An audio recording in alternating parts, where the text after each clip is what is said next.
competitive community of RTS, of Company Heroes, sorry, and RTS. Yes, RTS indeed. Those StarCraft guys are going to really appreciate us just coming in and saving RTS. They're going to love it, love us for it.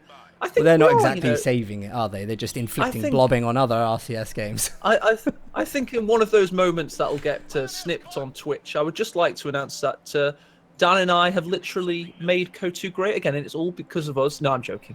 It's a community effort on every sense of the word. Every sense of the word, literally. From money, from organisation, from feedback to the players themselves. And Dan, I'll let you start the intros. All right, let's do it. First game of the day. GB Hooligans going to be playing as the Soviets from the south side of Crossroads, winning the coin toss, having the map pick, and confident he's going to be able to win. Yes, he may be confident, but he's up against a Wehrmacht opponent in Aimstrong, who's been, quite frankly, practicing until his fingers bleed for this tournament. And him now sitting as joint number, well, he's the level 20 Wehrmacht player, so he's second only to Jove. He's looking pretty scary, to say the least. And you will notice that my casting for these first few minutes of play is going to be a little bit more frenetic than it usually is for the first few minutes of a game, and you might see why based on my gut instinct, to say the least. But GB's a great guy, isn't he, Dan? We love this guy. GB is really good, and also GB has been doing a lot of the tournament refereeing and moderation, so he's been very, very helpful to this tournament. We're definitely giving our support to him, aren't we, AE? We're definitely not favouring Aimstrong here. Well, I don't favour. I always favour the underdog in a game. I just I appreciate what GB Hooligans doing here. He's come up against a very strong player.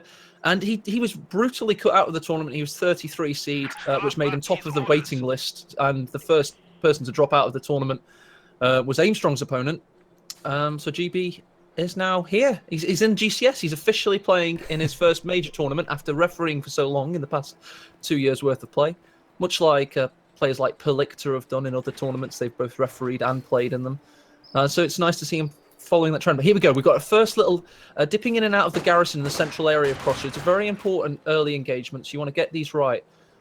Good reactions by both players, and Aimstrong decides to go into his garrison.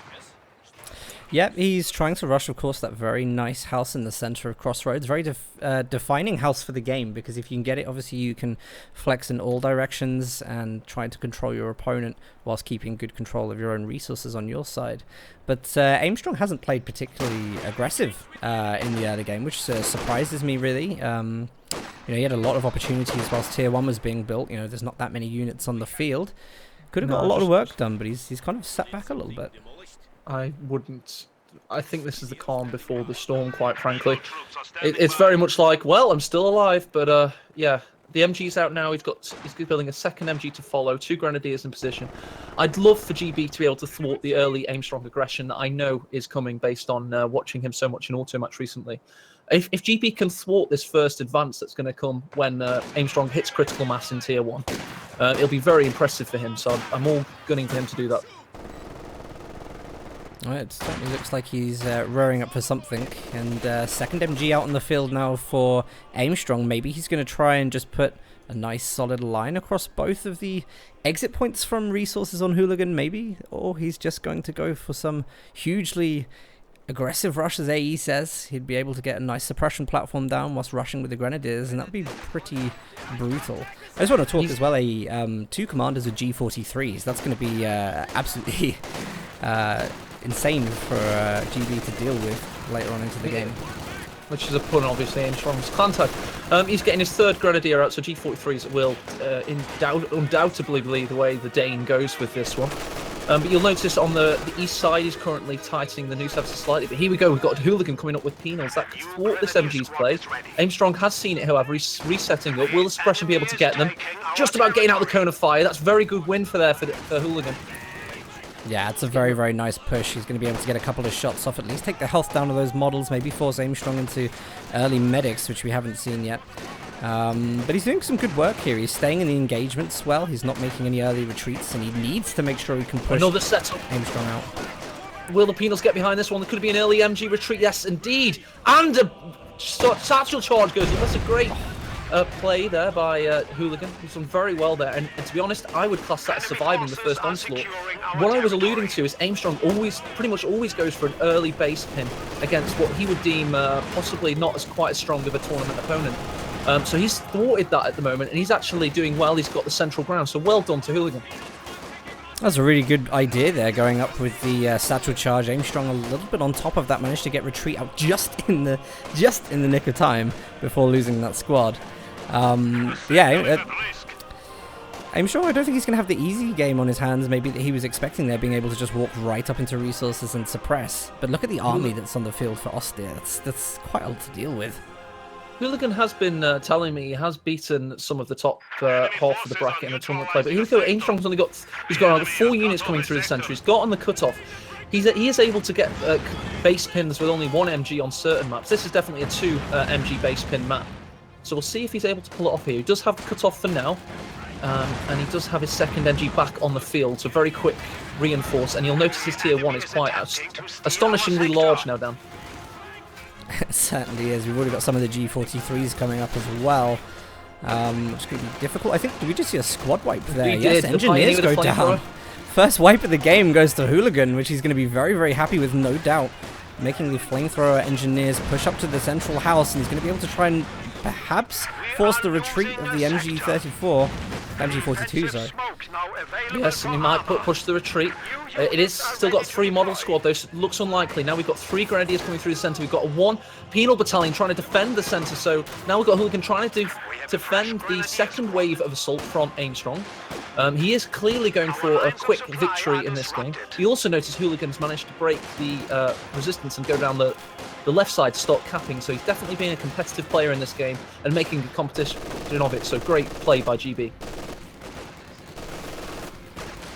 Not really sure what the intention was there with the penals. Maybe he was just trying to force them out the building but didn't have the munitions for the satchel.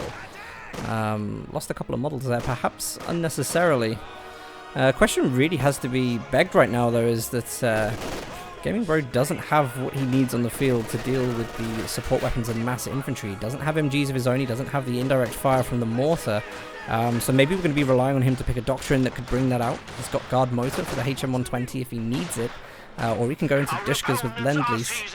But I think he's going to need something, because he's heavily out-manpowered on the field, spending a lot of resources on reinforcement at the moment, and it's starting to look like a bit of a lockdown for Aimstrong.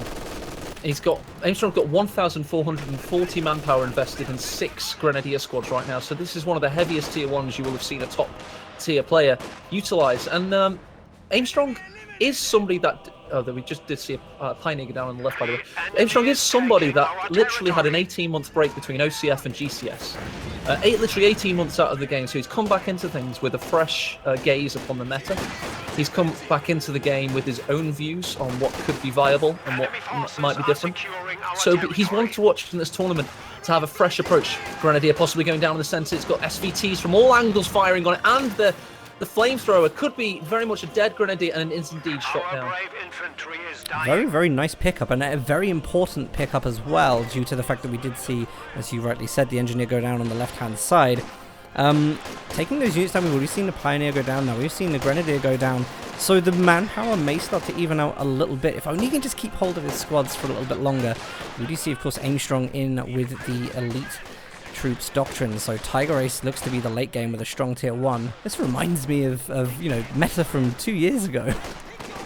Yeah, it's very much when Grenadiers were horrifically overpowered back in 2014, and elite troops were obviously very recently released pay-to-win commander. That was the flavour of the year, well, the month rather, and it is very reminiscent. You're right. Here we go. Combat engineer, a difficult patch there. 1-man squad now. You will notice down in base, Tankovi Battalion command has come up. That is the natural counter to heavy tier 1 play, going tier 3 and rushing out a vehicle. But all eyes on GB's fuel count, which is only at 36. It's a difficult one, because I could see him going for an M5 with the suppression platform, but I don't think, as you rightly say, with the fuel munitions count, it's going to be viable for a long period of time. He's probably just going to have to stick it out with something from the commander doctrine. And I'm yet to make up my mind whether I think a HM120 or a Dushka would serve him better in this situation. Oh, and here we go. This is brutal now. He's retreating past Aimstrong's heavy tier 1. If Aimstrong can set up close to the cutoff, which he has neutralised, this could be the first elements of a possible base spin. Although I will say it again, GB has played very well towards him so far. I mean, and this, as I say, we got the tank heavy battalion up in base. He does have the fuel for an M5, which is 30, but he does not have the munitions for the quad mount. So he'll probably be waiting for 70 fuel in order to get a T70, which could actually be some relief. I just think this is quite... let's look at Aimstrong's teching. He's actually escalating to battle phase 2 at the moment. He's gone up to 1 and he's actually skipped it, so a T70 could be quite effective if GB can keep it at reasonable distance, because we're not looking to have AT on the field at the moment. Whether that's because he hasn't had the Pioneers to build it, or whether he is actually going to go for the full skip, not 100% sure. However, there's definitely no sign of that just yet. Oh yes, well, definitely. There you go. The combat engineers die. It is definitely. It seems to be. I mean, I actually know, obviously, so I have to pretend not to know. It seems to be a tier 2 skip at the moment, but we'll have to wait and see. Our opponents are seizing a sector. But I'm very impressed by Hooligan. He's played excellently so far. He has thwarted 2 base pins so far, and he's currently battling out. He's still branching out to try and get the fuel in the west. Aimstrong is not having an easy time of it. He has lost 2 squads, a Pioneer and a Grenadier.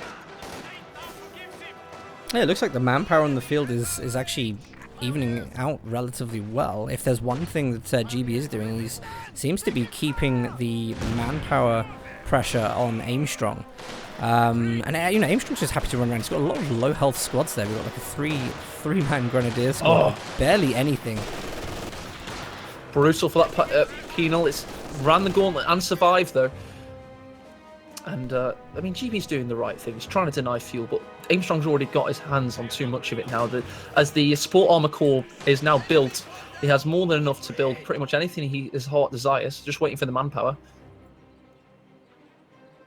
Yeah, I think we have to look at what's Hooligan going to be able to do here. It's probably a good time for him to potentially start setting up mines. You know, he hasn't seen anything come out of a tier 2 for Austere, so you know, he needs to maybe consider that this rush is going to happen, have something down in place. There's no AT, really, and he's not going to be able to effectively put PTRSs on enough penals to sort out a medium-tier vehicle from Aimstrong.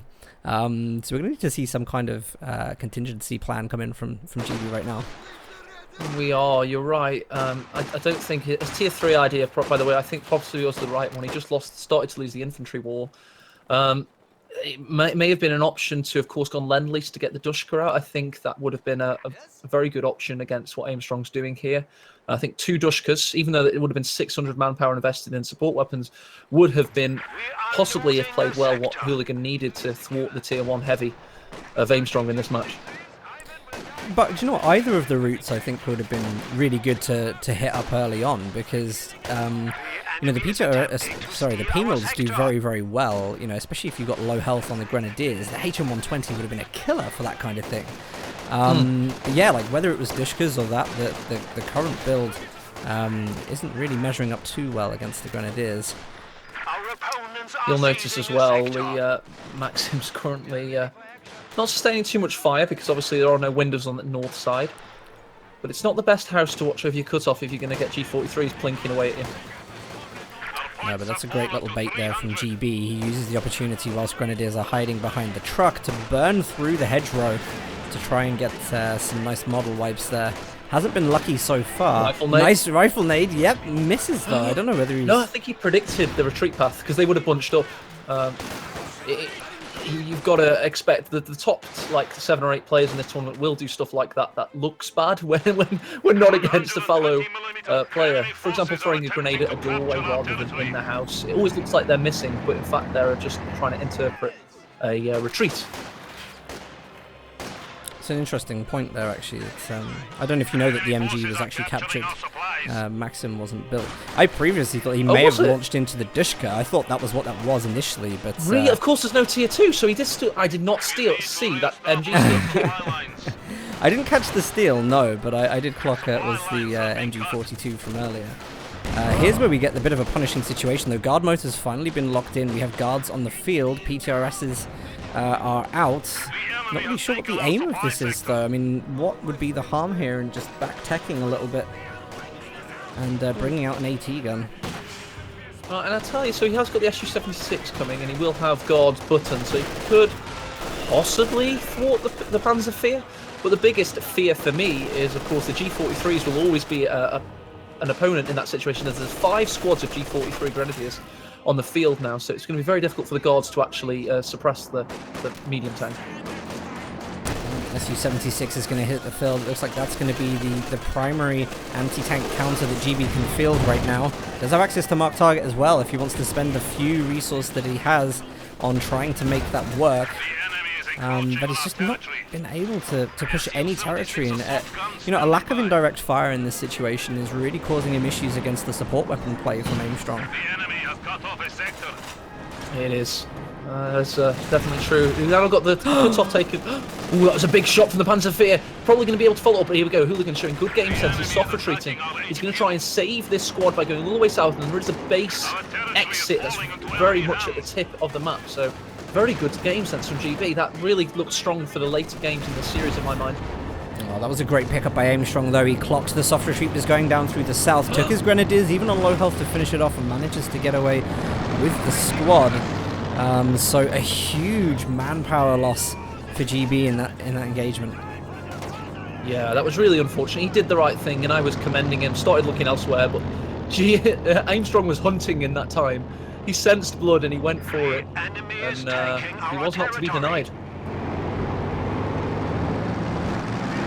Absolutely not. No. I just having a look at everything that's here at the moment, and I just can't see how GB is going to be able to survive very long. 2 Panzer IVs. I'm really wondering if Aimstrong is going to sense that he can rush here. Yeah, it's a possibility to try and knock out the SU-76 and just rush it. Definitely. One thing just as a side point about the analysis of Aimstrong here, I'm very surprised he's unleashed the strategy he's been using in auto match so heavily in round 1 of the tournament, because you've got 400 odd people watching this strategy now, and all the players will be on guard against this heavy tier 1 build.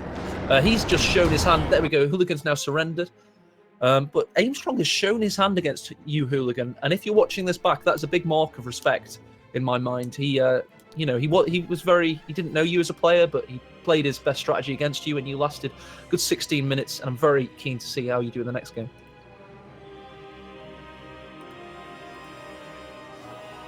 All right, well,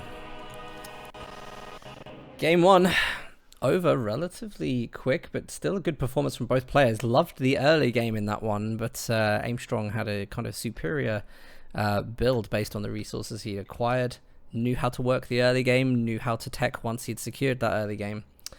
So very interesting one. We're going to obviously see the factions switched now and see how... I'd be interested to see what they pick. I mean, I don't watch the... Aimstrong, for the little time that he's in the community, I don't see that much of him. But I mean, obviously you do. Obviously you look at his games a lot more than I do. But what's his allied faction? It's Brits. He's got a 20 streak as Brits at the moment. He's telling me he's trying to try and get #1 rank before his first tournament game as them. He fell a little bit short, but he is quite fiendishly strong as Brits. You remember his Brits from OCF when he unleashed the Centaur before anybody realised it was stupidly overpowered? I remember it, and I remember dealing with the repercussions of it in live match for for a long time. Yeah. But to try and change people's minds on Aimstrong, I am his friend, so I am a little bit biased, but I will tell you 2 things. One, he is not motivated by money. He is solely motivated by ego and competitive spirit of winning. He just wants to be literally seen as the winner, which is, one side it's big-headed, the other side it's, in my opinion, commendable, because I like winners and I like people that want to be winners.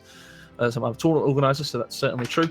And the other thing is, he is, in my opinion, the person that has changed strategies and tactics and overall meta more than anybody else in our community's history.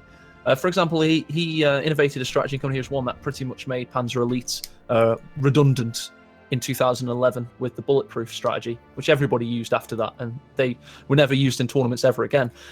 So he has had a big mark on this community through his competitive knowledge and his strategies.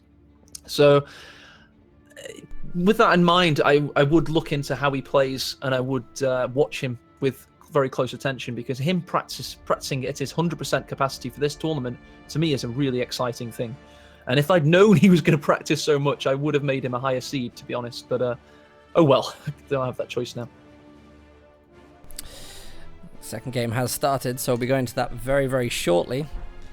After this game, we will do a giveaway as well, so we've got loads of those to go on throughout the day. Huge thanks as well to everybody. We'll show this screen a lot more often than we normally do, but some of the benefactors for the stream and the tournament, sorry, not the stream, what am I doing? For the tournament, we've got all the people on here. If you want your name on here, we've still got time to add these, so make sure if you've donated, you give us a message. I mean, to be honest, everybody in chat, I'm singing the praises of Aimstrong too much, but Hooligan is a fantastic community guy. Well, he's literally pretty much held the tournament scene on his back for the end, for like the last half of 2016 after ESL finished. He just came out of nowhere with all the enthusiasm of something that's quite young, and you know, he's got a lot of time to do that kind of stuff. And he's done some great tournaments, hasn't he, Dan? He has, yeah. He's been a really good guy, like the whole way throughout. I hugely advocated for him to be a tournament director as well for CoH2.org, because he's got so much effort and so much to contribute. He is a really good guy. Let me just pop the correct scores on the stream for the moment, and then we'll jump. He did very well in his placement games as well, everybody. He did have to convince me to play in the tournament. I literally had to ask him, so you think you can referee and play at the same time? And he said, yeah, well, obviously not referee my own games. I was like, oh, fair enough, good point. Yeah, you can play. And then he was top of the waiting list, and Aimstrong's opponent today dropped out. So here we go. We've got him versus Aimstrong.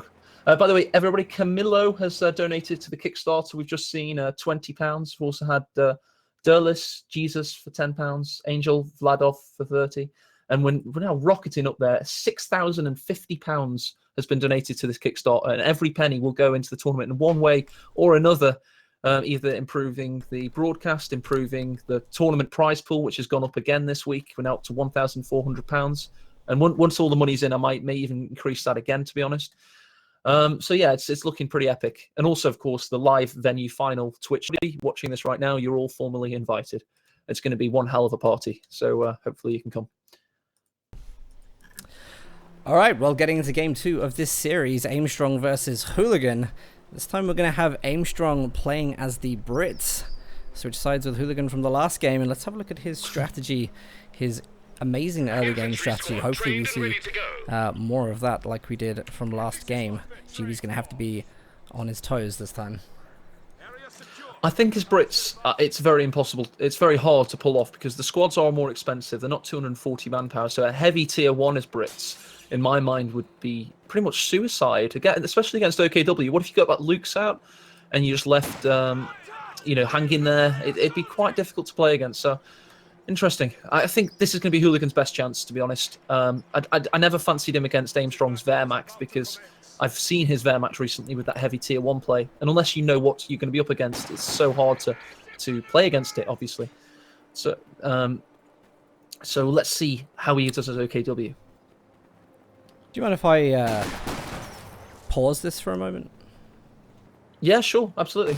Any reason? Right? Yeah, it's looking at like the most dire FPS I've ever seen come out of my system through this stream. Oh my god, that's horrendous. It's really horrendous, isn't it? Yeah. Oh. Let me take a little gander at that. Oh, there we go. It's fine here. Switch back to that. What have you done? What have I done? Should we try this again? Should we? There we go. No idea what that was. Yeah, it was fine. Hopefully our voices weren't choppy as well, because that would have been ultra bad. Here we go. We've got Aimstrong's going down the western side, using obviously the heavy green cover, but here come the Sturm Pioneers. There's Sturmgewehrs. Going to try and gun them down. I predict Aimstrong will be looking for the tree as soon as he loses the model, but he's sticking in there for now. And he's actually just taking the first model off the Sturm Pioneers, doing significant damage. And there you go, we've got the retreat. Loses a second Tommy model for his cost. It's quite a lot of health to lose in the first engagement because he's not going to be able to get the med packs on the Brits just yet to be able to do that. Looks like GB's going to go around with the Stern Pioneers and try and flank the Vickers. He's already got a great idea of where Aimstrong is on the map, so if he can hold his fuel and do all that great capping with the Kubel, I think he'll have a very, very good early game versus the Brits. Section of Tommies has Yes, been trained. I mean, we're all counting on Hooligan now. I always support the underdogs in any tournament situation, because I always want the tournament match to somehow be the most epic tournament match in Company Heroes history. That is my desire as a caster, and it's always what I want to see. Two-man Stern Pioneer squad still advancing. That is dangerous against the Tommy in medium cover. There you go, loses the model and does have to retreat quite predictably. Making a lot of the right moves there, but his three-man Volksgrenadier squad isn't quite going to be non-suppressible in that green cover. So I think let's be very, very careful about this Vickers right now. It's a low-health squad. The Tommies from Aimstrong aren't focused on the Volksgrenadiers, so he will get away from that. But this is one of the good things about Brits, really. They're such a slow starter faction to play. You know, you don't need that much territory with them at the start. It's all about kind of winning a lot of smaller engagements. Then you branch out into that territory, you build, you lock down, you move on. And it's just difficult to take back from the British faction. So Aimstrong should be pretty good here. Should be pretty good here with his game knowledge. And I mean, one thing you have to point out about these expert level players, such as Lovenest, Hans, Devem, Aimstrong, etc. Jesulin is also going to be in the tournament. You've got Barton as well. You watch their engagements, and the best advice I ever had was, especially when guns are involved, is always pick your engagements, always fight on your own terms. And you'll notice that Company Heroes 2 is all about making that happen. It's not necessarily about who's got the best micro, who's the fastest player. It's all about the game knowledge and the timing and the rhythm of getting into position and making sure your units follow up and support you. Soft retreating away from bad engagements and forcing engagements to be on in your terms. And not enough people, beginner players, I guess, get told that. It's always about, yeah, improve your micro, get as fast as possible. And it's not necessarily the case. It's a pretty brutal decap from GB Hooligan on the south there with the Kubel. He's not going to try and cap the point. He's just going to go around and deal as much chaos as he can. Nice flank with the Stern Pioneers. GB is just showing very excellent displays here of game knowledge, map knowledge. He's really, really going the long way around all of these engagements, you know, pushing with those high DPS before Aimstrong can really get the sight lines. And check out the Kubel here, pushing this Vickers on the retreat. Can he manage to get the kill? By GB.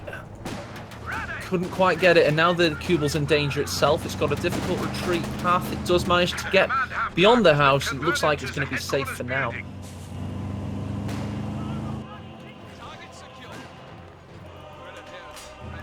Volksgrenadier is being built in the west. I can tell Dan's gone quiet because he realises that we've currently got the FPS of like Pathé newsreels of the Titanic sinking or the Hindenburg going down. It's like and here we go, we've got the boys on the Western Front fighting for the British Empire against those dastardly Huns. Look at this, this fresh, real footage straight from the front. Look at their patriotism. To be totally honest with you, everything's just slowly dying. I'm just watching it all shut down in small pieces. The sound's going, the video's going, the frame rate's already gone. But it's cool. We'll be the Titanic's captain and ignore everything that's a warning sign. Captain front, you know, it's where I live. One of the few things that we have going for us here. But yes, indeed, this is. I'm going to listen to the sound. No, the sound seems okay. The sound seems okay. We'll have to get this sorted out in between this match and obviously the Jesulin and Havoc match, of course. So there will be, of course, a bit of an interlude after this matchup has finished, I predict. Maybe after even this game, Stormless, if you know what it is, I guess. Do you? Nope. Oh god, that is not. I think encouraging, Daniel. So earlier we found that I had been using NVIDIA drivers on the AMD graphics card, which I thought was what was causing issues last week. Now we're using the right drivers. Got the looks out really early. He's got the looks out, and Aimstrong has the sniper and 3 Tommy squads. This is actually really good for GB. He could actually get a shock victory here. The Lux is going in. The sniper's on retreat. The MG's repacking. Sniper's getting gunned down. The Lux Panzer II tank with its eyes set on killing the British sharpshooter. Here we go, Tommy squad offering its body in the line of duty to protect the higher value target. No, Mr. President, there we go, he sets up the sandbags to try and thwart it. Much like we saw Barton once doing ESL, and there you go. The Luke goes rearing into the base and takes out the Scots sniper there. That was an amazing little play by GB there. What a great win. Absolutely love that. He's also defending himself up against the what he believes is going to be the incoming AEC. It's a good prediction. Getting that Raketin out nice and early, which is going to really, really help him just push off all the British forces. That was a lovely little play there. Great push. It was fantastic, and also I honestly think that this has been a little bit arrogance from Aimstrong. Why on earth did he go for a sniper after he had not had fuel control is beyond me. It should have been AEC first, all times. So if he's watching this back, he's probably going to have his head in his hands right now, because he's clearly underestimated GB Hooligan a little bit there, and it's been punished because of it, and rightly so. Oh, here comes the AEC, probably going to be looking to get some of its first shot in. And looks like he's about to give chase. We do have the Raketin on the field now, which is coming down the center road to where the Lukes is. Oh, but he will pick up the Kubel at least. No doubt that that's going to survive. Oh, very close. One more shot from the AC required. There you go. Brutal death there. I think GB is still in the stronger position actually at the moment. That huge takedown from the sniper. I'm not even sure how much value the sniper got before it was wiped from the field. But he stands in a very, very good position. If he can just get some shots on the AEC with the Raketin, at least let him know that the Raketin is there, then Aimstrong will not be so aggressive with his pushes. And it'll give OKW a very good chance to cap and defend more of the field. Kettenberg sneaking up into position while waiting for the AC. Puma also in the build for Hooligan. So his current meta, build order, and strategy is perfect. He's doing a very great job against Aimstrong, and we're now going to buckle ourselves in for what will be, in my words, a game. We have a game on our hands, ladies and gentlemen. He's been found out that the Raketin's going to have to get out of there. Second shot lined up. Smoke popped, gets out of there just in time. Yeah, Tommy very, squad. very nice smoke from Aimstrong there. Making sure that the second one didn't connect. It would have done as well, and that would have been an opportunity. I mean, even the Lukes could go in and get a couple of shots off that. But there's another counter to the AEC now in the Puma. And this is very similar to Nagano's strategy we saw in the Russian show match last week, with that huge commitment to mechanized tech. There we go. I think we may have just seen possible work done from the Lukes in the west there. It's only got 3 kills. Puma's now on the field. Beautiful camouflage used as well. I always like to comment when I see a good one. Here we go. Predictably, I can hear something hovering overhead. It is the dawn of the air landing officer. Very commonly used by Aimstrong in pretty much all of his auto-match Brit games.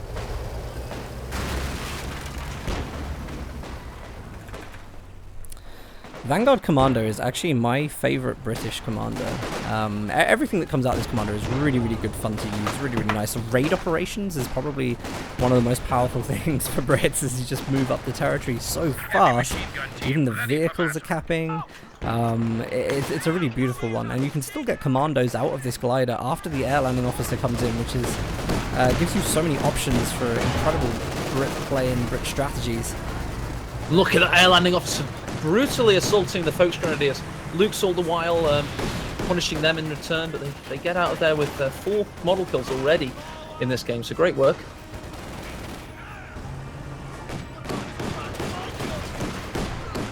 We're in for a long game here. Unpredictably long game, which is what we want to see in GCS. We want to see upsets. We want to see the Seed 33 player, in this case, battling up against the Seed 7 player, and you know, not only living to tell the tale. We want to see them emerging victorious, quite frankly. That's what GCS is about. It's about competition, and it's about surprises. We want to see upsets. We're losing a capture point. Another rather late retreat there. GB's going to try and chase down this Vickers. Gets into the house, might get a lucky shot off his... Just missed that. Then we got a return grenade from the air landing officer. Might take down the building. Yes, that's no longer in the game. There we go. The building's down. The air landing officer's ducking behind. They're going to be waiting for his opportunity to strike. Ooh, Lux finds a Tommy in a difficult position west. Not much health on that squad. Somehow doesn't chase it. It's probably scared of a 6-pounder that doesn't exist, but certainly the AC that does. I think I may have fixed it now. What was it? Go on. I'm trying to cast at the same time as doing this. We may be in the clear for the moment. Engagement in the west. Focus currently is throw the incendiary grenade. Tommy's dodge it. Go for the green cover behind the cemetery fence.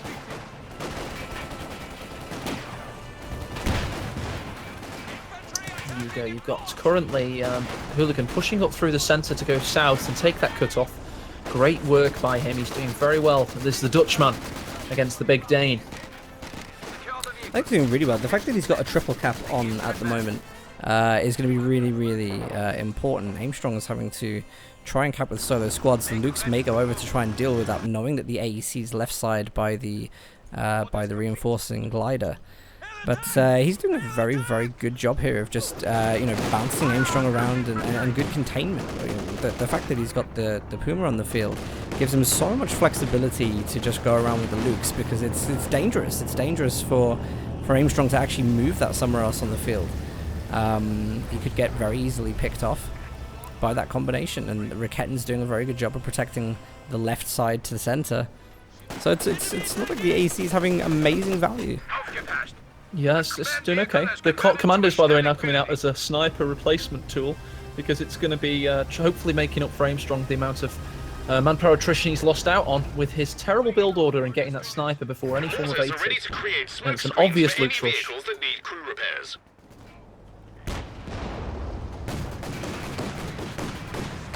I'm actually interested why Commandos out of all things, because the Luke's Puma combination is dealing such heavy manpower damage to his army right now.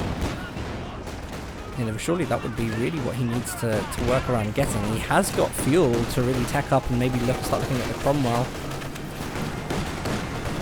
No, I do. I've got a very, very good idea what Aimstrong will be going for with this strategy. It will surprise you, and most likely his opponent. That's through observing him in auto match quite a bit. But yes, it's a very fierce strategy. If those players that have seen it, they'll also know what's coming. But I won't spoil it for chat. I just want to see your predictions. Some good ground attack there from Aimstrong. And GB actually lands 2 shots through the smoke on the AEC, so both of them displaying some high-level micro there, trying to make sure they can wipe each other's vehicles off the field. Wiping the AEC would probably allow the Lukes to be even more effective than it's already being. Vet 2 currently on 8 kills. Could probably be doing a lot more work if the AEC wasn't on the field. Hasn't really managed to get it working just yet. See battle group are mechanized in base, so probably going to be a lockdown. It's probably going to be a commander call-in. Macy special operations doctrine, as we saw from Nagana last week, seems to be a very popular build at the moment. I think that, as you say, the AEC's work cannot be understated. It's currently keeping the Panzer II at bay whilst also duking it out against the Puma and winning. So it is a little bit of possibly superior vehicle-based micro here. Commando's also doing some decent work, although the grenade was late and sloppy. Did not do anything what he needed it to. But here you go, Dan. Because of the superior vehicle micro in the centre, he's been able to now cap up the west and east of the map. His, by the way, company command post has just gone online for Aimstrong. Obviously GB is just back in the base at the moment, healing with 3 squads, but the field presence from him, he's doing a lot of work with the vehicles, but Aimstrong is just able to put more on the field in different places. Those vehicles can't be everywhere at once, and the engagements that are going, I think, are being handled better by Aimstrong right now. So he needs to, work on getting as much on the field as possible, so he can start to flood over the Brits, start pushing forward, and then having the vehicles do work around the infantry that are going on the map. Yeah, he's got to do something, GB, here, because I think this was his best opportunity of the past 2 games as OKW when the Lukes came out, and he didn't quite manage to take full advantage of that aggression, which was successful at first. But as I say, it is very difficult to do that in situations like this one. GB responding immediately to the Tommies getting into building north of mid. Should be able to maybe put an incendiary round to get those units out, but then he's going to be careful of the commandos. There's the incendiary, but there's the counter grenade as well. He hasn't noticed! Full squad down! Brutal from the air landing officer with the light gammon bomb.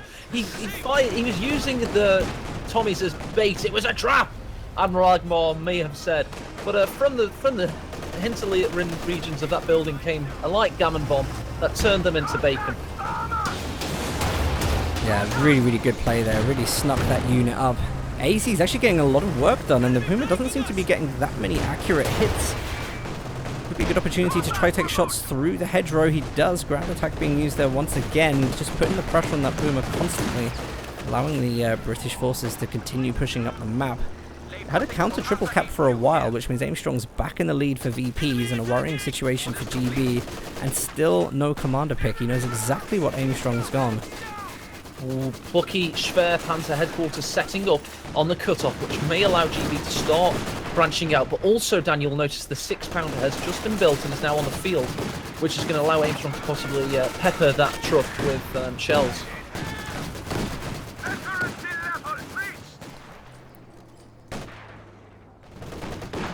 Well, this is good that he'll be able to defend his 1VP. It's going to give him that opportunity to last out into the late game, really put that pressure on Aimstrong to destroy tier 4 before he can actually get a triple cap and close the game quickly. So GB's done, I think GB's done very, very well here. He needs to get a bit more on the field so he can start reliably pushing back, because at the moment he just, you know, he's picking the right lines, he's getting the right flanks, the composition of his units is you know, good, it's been good teching. But he just doesn't have enough of anything. He definitely can't compete with those commandos. There you go, the commandos again pushing through centre with the air landing officer, which, as I say, would be a sniper replacement. It's definitely proved to be pretty much that so far, with the squad wipes coming in. But we do have the Schwer now up, and it is, as we predicted, getting peppered by the 6-pounder, so it is a little bit of a misnomer and a misplay from Hooligan, and the AC looks like it's going to be joining in the fun very shortly.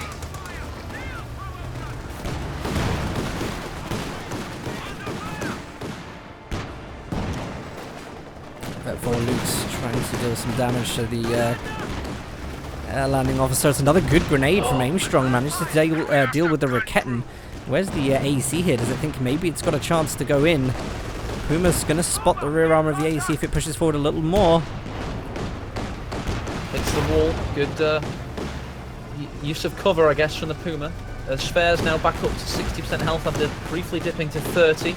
So doing decent job there, but you'll notice, of course, the gliders, the Horse glider's got more than 2 uses, not just bringing the air landing officer onto the field or allowing commandos to be built. It also acts as a forward reinforcement point. There's a really tense little micro game going on between this cover position here to the tier 4, and Hooligan's trying to get some ground attack shots through the hedgerow to take the AT from constantly pummeling the tier 4 building. Puma isn't able to do much about it, but it's at least trying to defend from the AEC countering the Luke. So there's like loads of these little things that they're both trying to do to kind of remove each other from that area of the map. Tier 4 is being repaired by the Stern Pioneer, so good attention there from a Hooligan who's really relying on that structure to do a lot for him in this game. He really is, because it's now stopping Aimstrong from using his elite infantry in that area. Very important areas. Another light gammon bomb again denies the Raketten. 6-pounder again, they're down, firing on the Schwer. Yeah, it was a really risky move because, you know, if you're going to recruit the Raketten, don't use the Stern Pioneers. They're actually needed very, very importantly to defend the tier 4. But that Raketten is not going anywhere. Both sides, every time they crew it, the other just rushes in to take it down. Now we're going to see AC come up against the Puma. Who's going to win this engagement?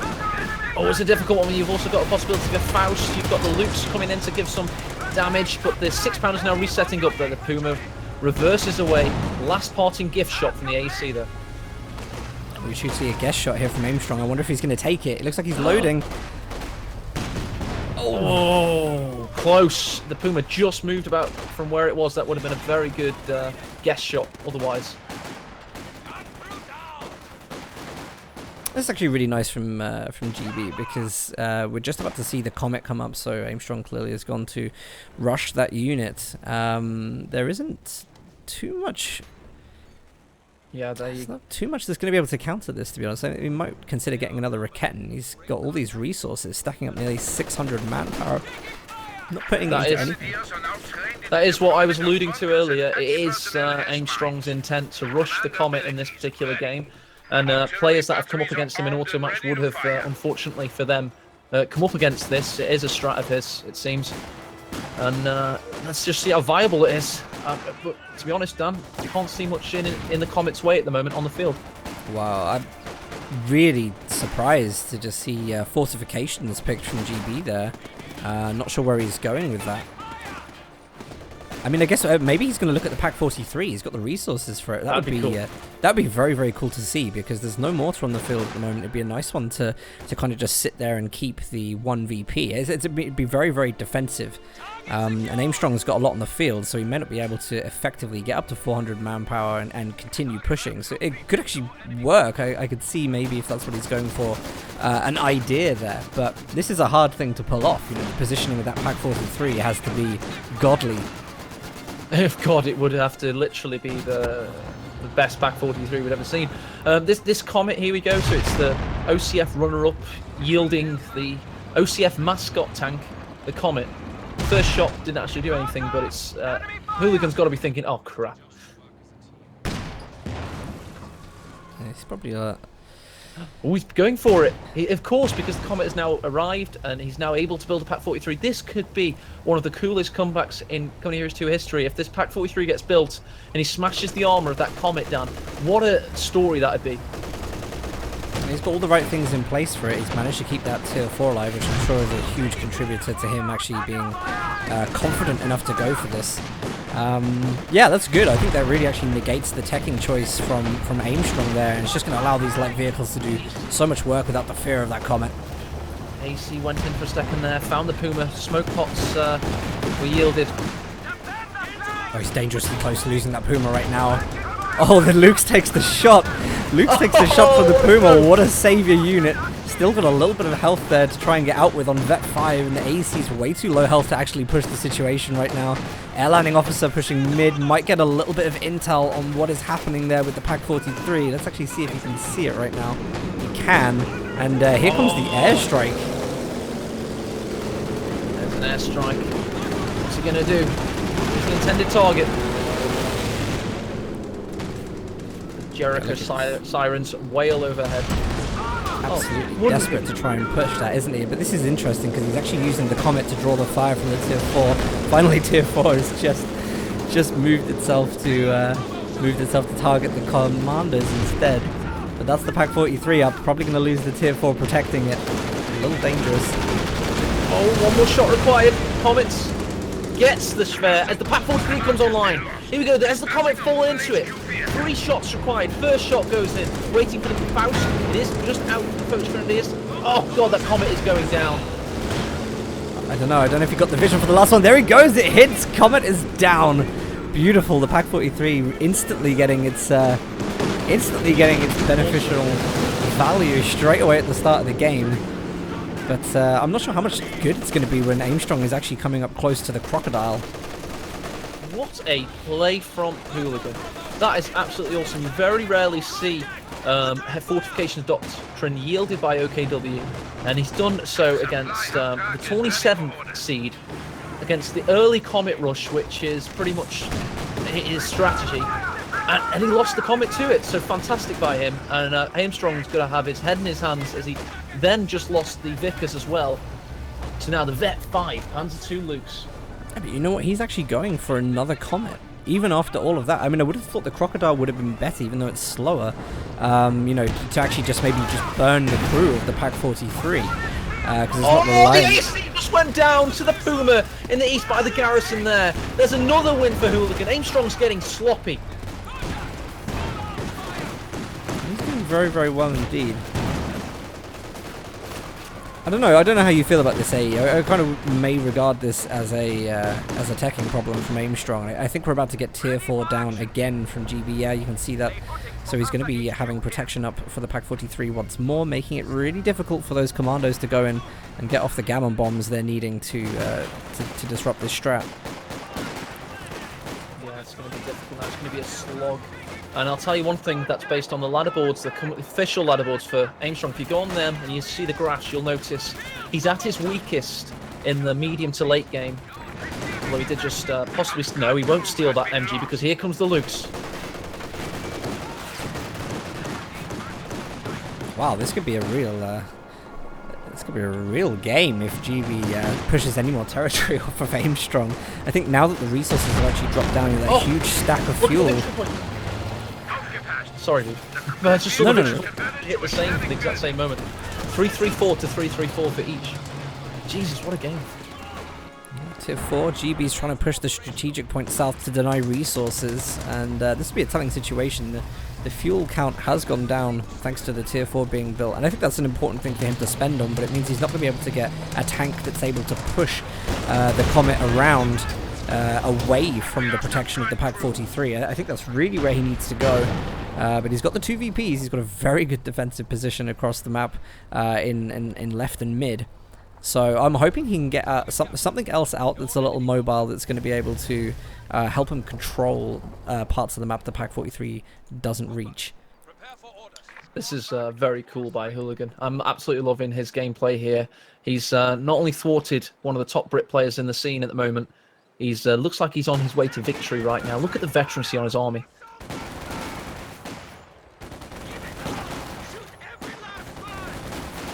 It is good. I mean, it hasn't been a flawless game by any means. I'm really wondering, I mean, the Comets that we've got here, you know, where is the Comet going to be effective on the map right now? Like, it'll be very good at controlling the right side.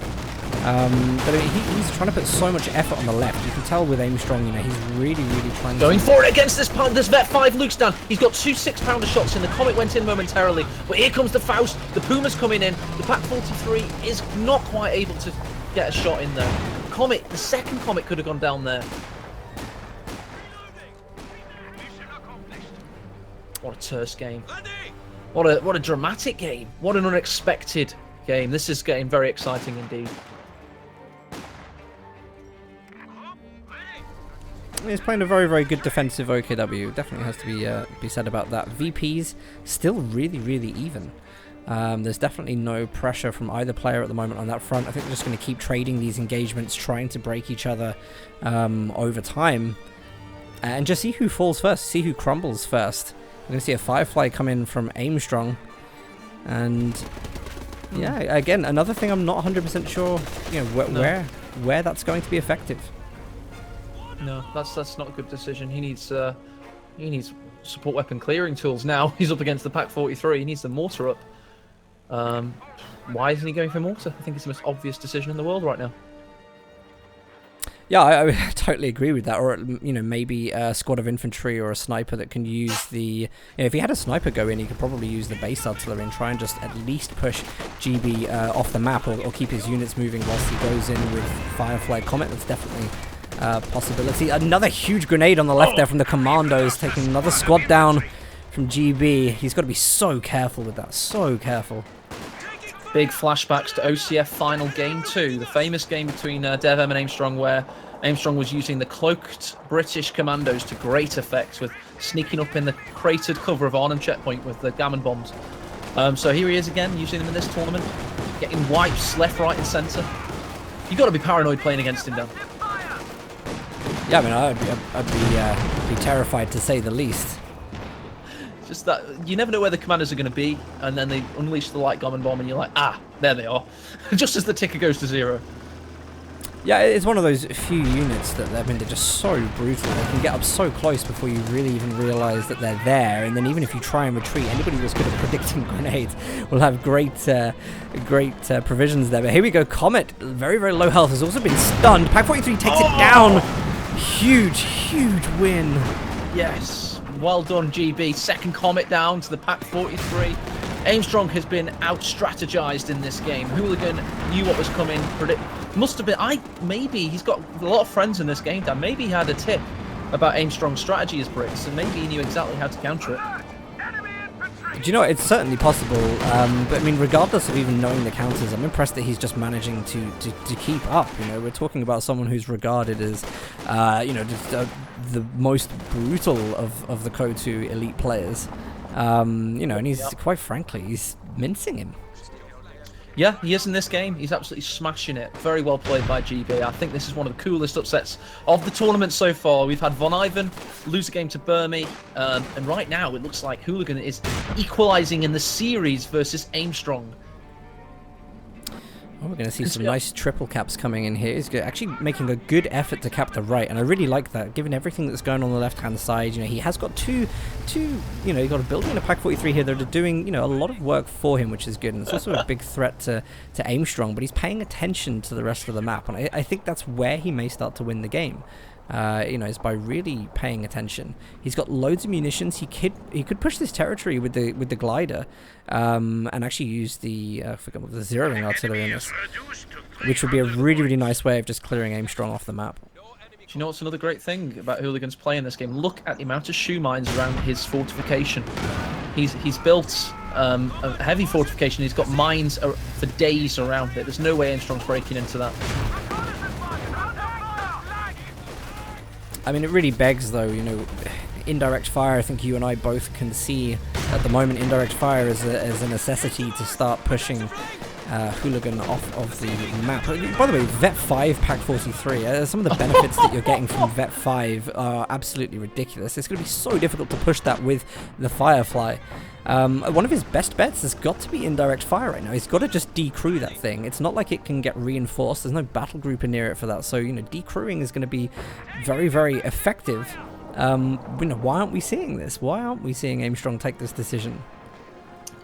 So for everybody that doesn't know, Vet 5 Pack 43 gets +6.25 range. It's got +10 damage already, +30 accuracy, -20 reload, 100% rotation speed added. It's pretty much a tank-killing machine at that state.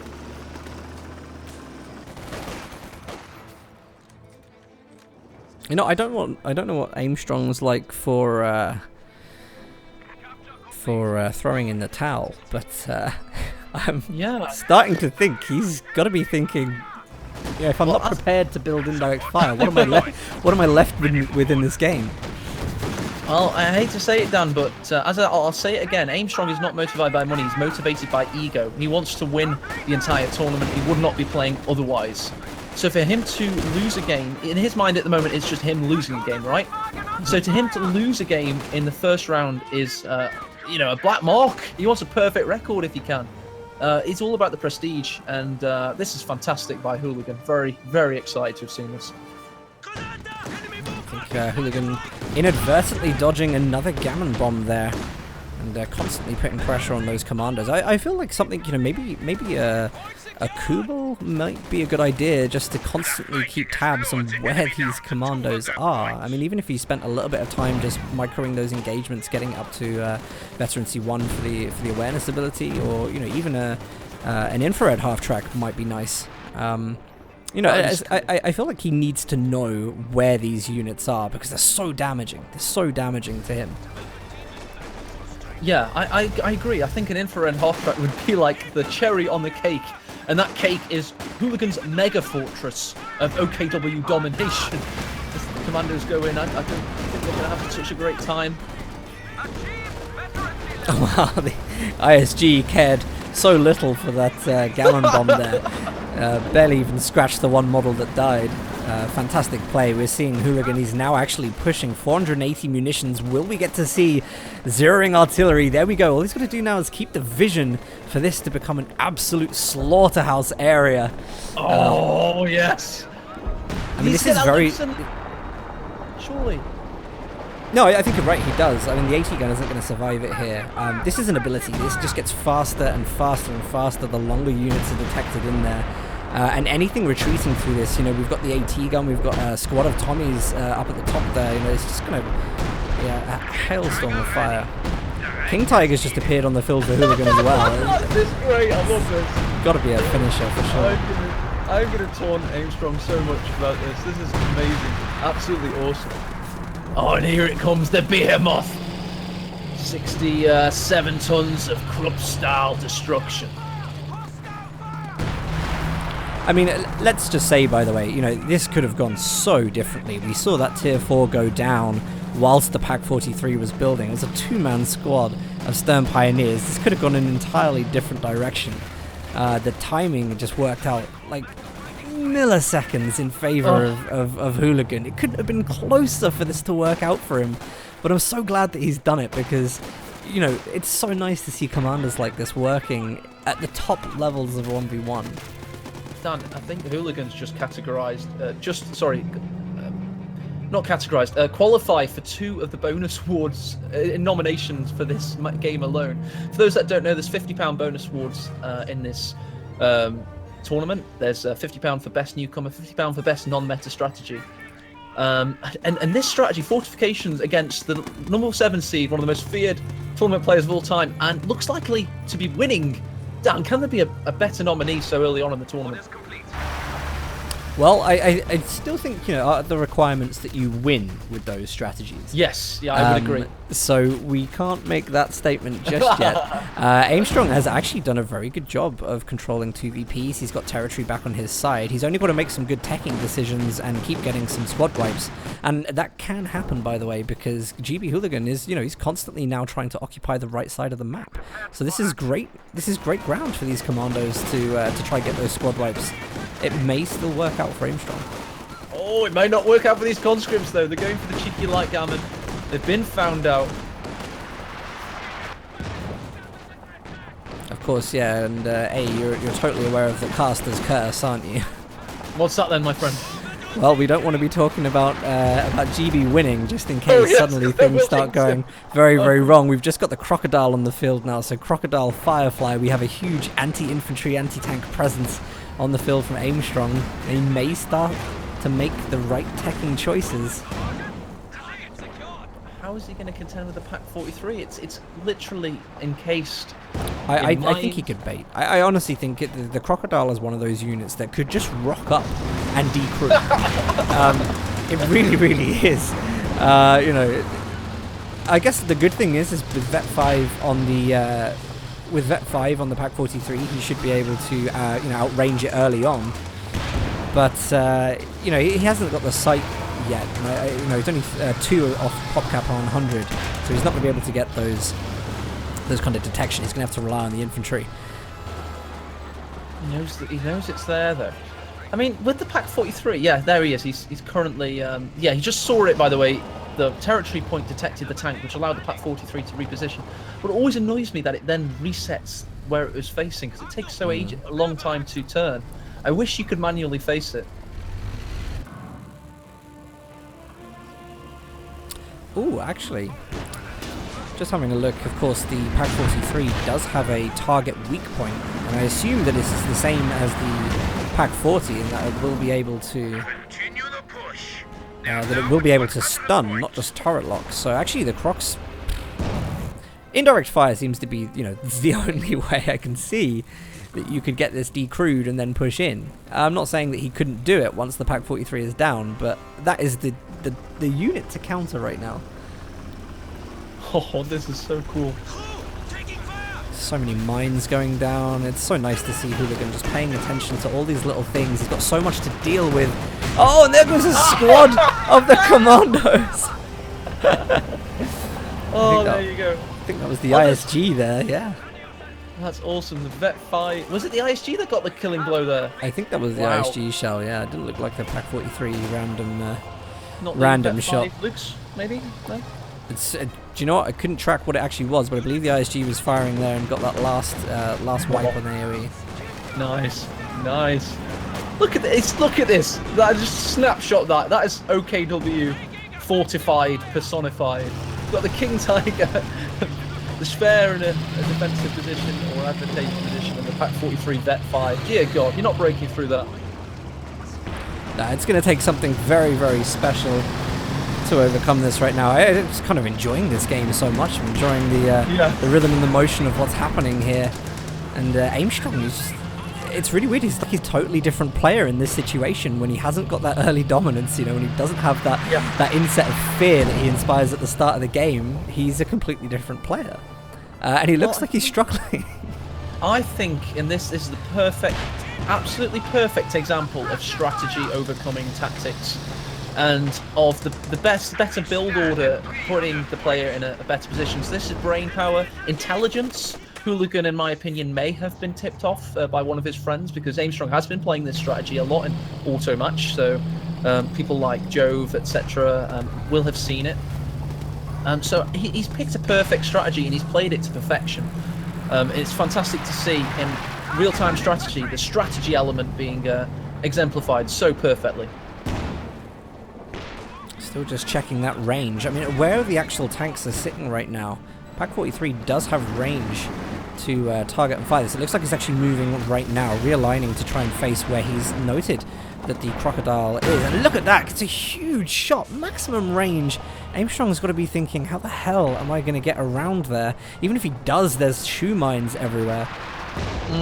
It's just it's such a dire situation. Because he's not gone for the mortar. Oh god, there you go. The like cannon bomb devastating that squad. One-man squad retreating though. SDG's firing. Will they get the kill? Oh, it just gets away. I mean, that's exactly the type of thing that we were saying, you know, can still happen for Aimstrong. Like, he can still run up and get those cheeky wipes. That's what's going to help him to hold the 2 VPs, you know. That's really what's going to help him. And he could sit with the crocodile and just, you know, and just put flames down on the central VP outside of Pack 43 fire.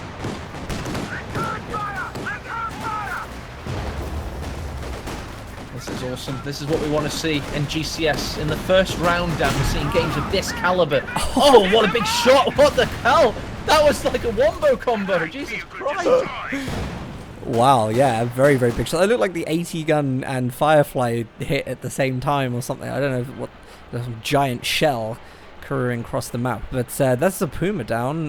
We're going to see GB's got the resources for a Panther, which I think is a very sensible decision to go for up against these units. But Aimstrong is actually making very good work here. We really don't want to see GB lose this. He's got, you know, even if he doesn't win the series, he stands to make a fair amount of money if he just wins this game. Come on, GB. You can do it, GB. You can do it. This is awesome. This is what you want to see. 6-pounder getting into position. Tommy's trying to find line of sight for it. Schwer's preoccupied with the plane. Aimstrong's using that to his advantage to try and take out the Pack 43. But a lot of health damage. 6-pounder's not going to be the tool he needs. It's not doing much at all, to be honest. Tier 4 just trying to get this plane out of the air. Takes a little bit of a maneuver. One of the Tommy squads goes down. Hawker Typhoon strafing the Panzer Lukes, but the AT gun goes down. And what's that? Look, a shell there. It's actually destroyed the entire unit, which means Aimstrong's left with pretty much nothing on the field anymore. And this Panther's about to hit the field and cause absolute chaos. What a closure to this game. What a closure. And Aimstrong went for a dive there. He didn't know what could take out the flak. He gambled on it being the 6-pounder, and he was sorely disappointed. And all the while, Dan, he was losing Tommy squads left, right, and centre. So that was a gamble by Aimstrong. Clearly not used to playing against the Pack 43. Didn't know the counters in the mortar pit. Decided on the 6-pounder. Got disappointed, and now no longer has an army. GB can just rush a squad here, because he only has to lose a squad to get the Panther on the field. He can't bring it on because of PopCap at the moment. He may as well just rush something in and do a little bit of damage. But the big thing is he still hasn't been able to cap this second VP. Like, he hasn't got to hold it for that long. We're talking a couple of minutes, but he actually can't get on the VP for whatever reason. King Tiger should hopefully start to turn the tide on that. There you go. Hooligan has finally heard helping hands in chat saying, "Use your bloody tiger!" And he's finally done it. He's pushed it into the centre. And there you go. That's his first combat detail, was to get 2 kills. It's been on the field for 15 minutes. Very good. Gosh. I think actually that's probably one of the things. The King Tiger was sat on the left VP for a long period at the start. And rightly so, you know, doing a very good job and just letting the infantry run in. But it hasn't been that responsive on the field. So it's good to see that getting back in action. Hopefully you can just sit it on the mid VP now and just cause a huge problem for Aimstrong.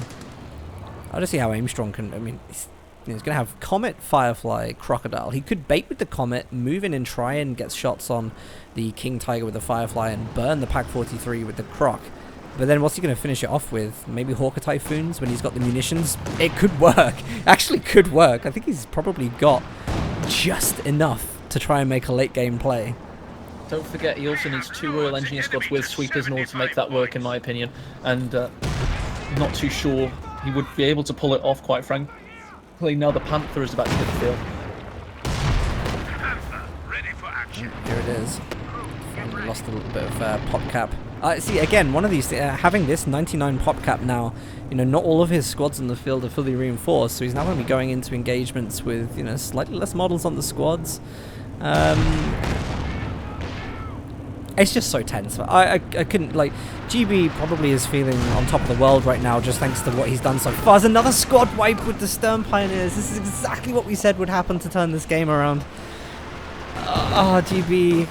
Can't see it happening, mate. I can't. I think GB's got this, in all honesty. Unless Aimstrong can pull something off miraculous, which in my opinion... Do you think he can? He's got stealth. He's got the stealth units. He's got the ability to... Got 61 victory points. It's possible. It's never impossible. It's the beautiful thing about this game is that players can make mistakes. Who knows? A plane might fall on the Pack 43. It's like... You never know. You never know. But if I was a betting man, by the way, I would have predicted that this current game, the time 47 minutes. I would have said the entire series would have been less than 47 minutes. Now here we are with GB on top of the world. Quite frankly, doing excellently well. He's got 54 victory points remaining for his opponent, Aimstrong. That's right, Aimstrong, winner of the very first major in Company Heroes 2, the TFN World Championship, runner-up in OCF, obviously a tournament veteran from Company Heroes 1, is being beaten by the 33 seed Hooligan, thanks to a perfect strategical pick in fortifications against Aimstrong's Comet Rush. Well played. I'm trying to see if he locks on, because he just put a glider down, and I'm assuming maybe this is for stealth, but he hasn't locked the retreat point, which I think would be a good one if he's going to just put a huge push on center VP right now. Here's the airlining officer, going to go for that Gammon grenade. This time GB spotted it. The Hawker Typhoons are coming in, pushing the King Tiger off, so this is his moment. He's going to get the decap, and then he's just going to have to try and hold it as long as possible. For a very long time indeed, but this army that Hooligan is wielding, I think you could give easy AI this army, and it would probably finish out the game, quite frankly. You've got so much veterancy, so many key units. Oh, look at this demo charge going on the center. Aimstrong is going to be making use of all the little tricks that these units have. They're going to be able to stealth. They're going to be able to squad wipe with the Gammon bombs. Now there's a demo charge on the center. And GB is fast running out of capping units. 2 MGs for defense, 2 Volks Grenadiers. One of those Vet 5 is going to go down. And this is what I'm talking about. This is where Aimstrong is pulling this game back. GB started to making mistakes. If this game goes it would have to go at least 1 hour 15 at the moment for Aimstrong to pull back everything on a 2 victory point lead assumption. So we're in for a slog fest. It's already been 50 minutes, dear God. Oh, God. It's like, when I try and tell the venue holders of the final, average game 40 minutes. And we're currently 50 minutes in, and there's no sign of the game ending quite yet. Oh no, here's going to go that Vet 5 squad. The Volks Grenadiers running straight into the demo charge. GB does not have it. Oh!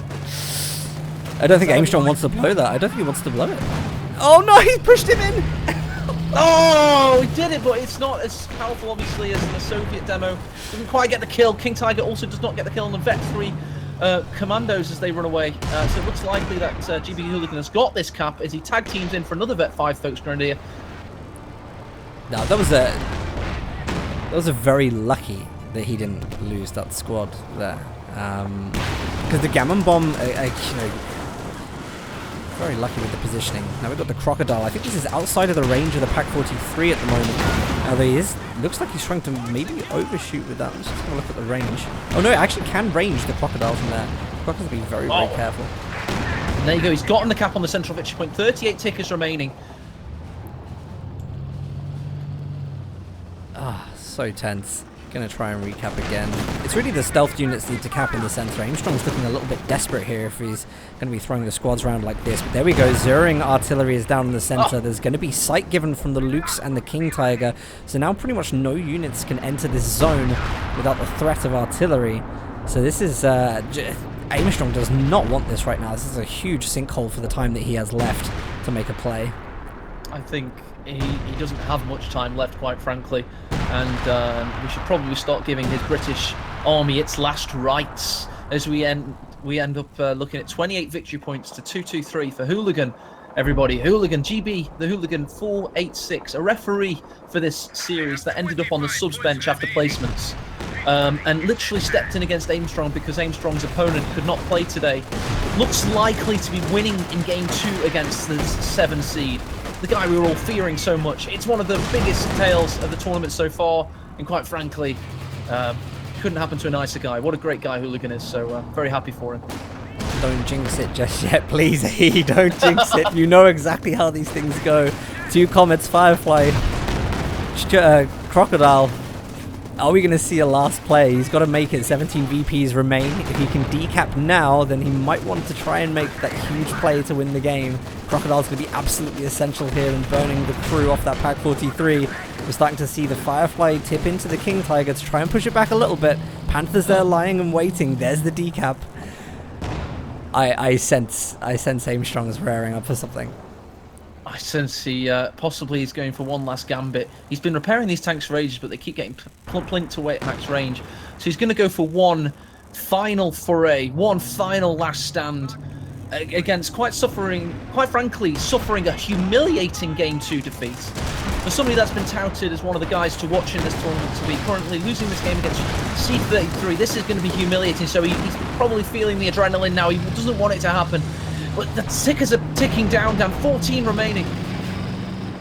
It's a really, really tense moment. Actually, it's going to be GB who decides to make the push. He's identified that Aimstrong had to retreat there due to a couple of shots that went off. Rear arm is facing on the Comet on the left. What went down on the right? Was that the Firefly got taken down by the Pack 43. Here you go. The Panthers rushed in. The Comets are duking out against it. Big Cannon's doing some great work, reverses away. Inside the centre circle, you've got the Commandos going down thanks to the Foch Grenadiers as the Churchill rampages in. Difficult, terse engagements all around. Oh, now he's called in the Hawker Typhoons. We've got the Comet, which is still fairly decent health. He's going to be able to push this. Pack 43 should have no problems dealing with the Churchill, but there we go. Oh, who left there? The Aimstrong has quit against Hooligan 486. He's thrown in the towel. He just quit to main menu, quite frankly, in disgrace because he's just lost against the 33 seed, somebody that wasn't even in the tournament until Aimstrong's opponent today could not play for family reasons. And Hooligan with the best strategic counter pick, quite frankly, we've seen in years in Company Heroes 2. He must have known, or he clearly has devised a strategy to combat Aimstrong's auto match, tried and tested Brit strategy of Comet Rush, and he did it with absolute sublime execution. So congrats, Hooligan. One of the best games we're going to see in GCS in terms of pure drama. Well done, sir. Such a good game. Well played. I didn't expect that at all, to be honest. There was no disrespect to GB whatsoever. I was not thinking he'd be pulling any games back against Aimstrong. But there we go. It's going to go 1-1. We'll get the lobby displaying that. Just had something very frustrating happen on the second screen there. It's pretty much just literally gone to black. Don't quite know what's happening, but hopefully that'll come back on. We've had a lot of technical faults today, haven't we, Dan? It's driving me crazy. We're due a stream freeze.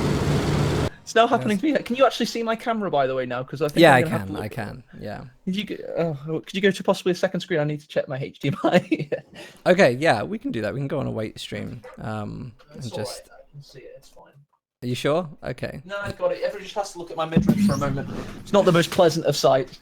But what a fantastic victory for Hooligan. That's absolutely awesome. I'm very, very chuffed for him.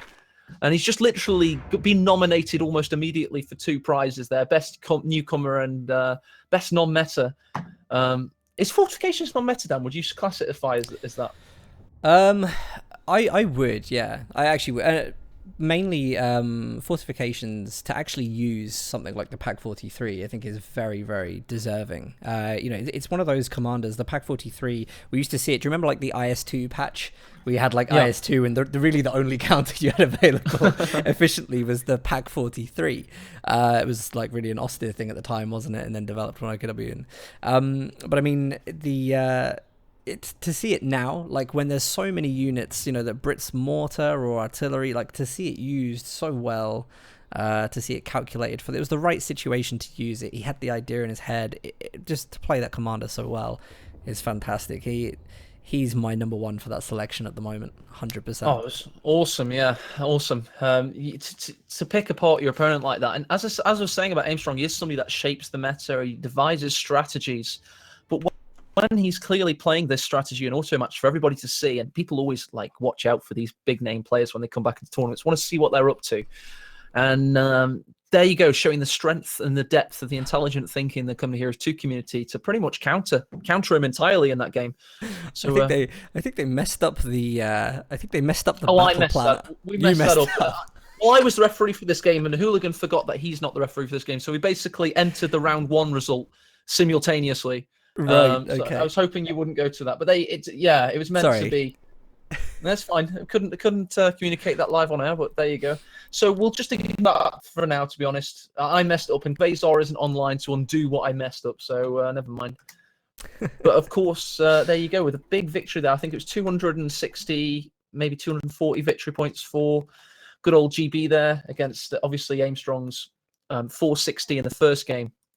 So now we're going to get game 3 with a lot of excitement, a lot of potential for upset, and a lot of drama, certainly.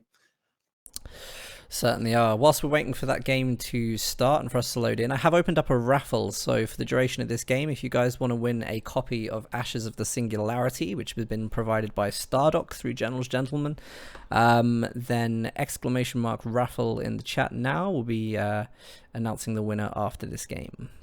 You always call people their clan tags, I've noticed, Dan. Everybody kept saying it's Hooligan, not GB, because GB's like guys, I think. GB's like I call him GB for it, like it's just like a nickname. I know you know do. what I mean? I'm like, hey GB, how's it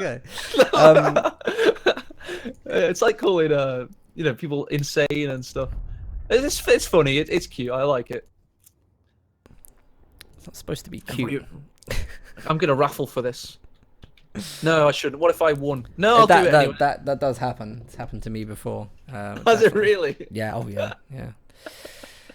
Well, I suppose I'm a subscriber to your channel, so I do have a. Do people have a higher chance of winning if they're subscribers? Not through this tool, no. Oh, very good. Very good. Revlo does that. I'm not that cruel, actually. All that greedy. all that greedy. Thank you very much, by the way, everybody who's currently following. Lovely to see the support. I feel like I should put like a placeholder on this. So we made some changes to the stream today, just based on some freezes we had last week. If it does freeze, I really, really apologize, and we will be straight back on. It hasn't happened during a game yet, which is very, very fortunate, isn't it? But it's normally around this menu. No, we just had 10 FPS during the starts of games. Do you know what? I fixed that though. I fixed that whilst casting and controlling the camera. Fair enough. So what was the problem? Go on, tell us. Do you want to know what it actually was? All I did was close speed fan. Speed fan? Oh, so that's what you. I'm trying to monitor everything, to make sure it's all okay. And I closed it, and then the FPS. Bing, could I was that like, just be what? How is that? I was like, so the no. one thing. Yeah. So and it's been fine since. So we're not going to tempt fate talking about it too much, but yeah. Anyway, I want to go just quickly to the bathroom, so I'm going to put everyone over to a wait screen. Yep. And then we'll jump straight into the game in just a moment. Okay. Very excited to see what happens in game 3 after that. I think Aimstrong's going to be pissed, quite frankly. It's going to be awesome. All right, guys. We'll see you in a couple of minutes.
Hello everybody and welcome to Game 3 between Aimstrong and GB Hooligan. On the south side of what is now Faymonville Approach, we have Aimstrong playing as the austere faction. And we have Hooligan playing as the Lend-Lease wielding Soviet faction in the north. This guy is now a community hero. He's pulled off one of the best upsets we've seen in Counter Heroes 2 in a very long time, with a fantastic counterpick against Aimstrong. Yeah, he's going to be feeling very, very confident. Very, very good psychological state to be in. Just beaten one of the higher seeds in the tournament, so he's going to have that confidence to go into this game, where he didn't do so well with Soviets in the first game.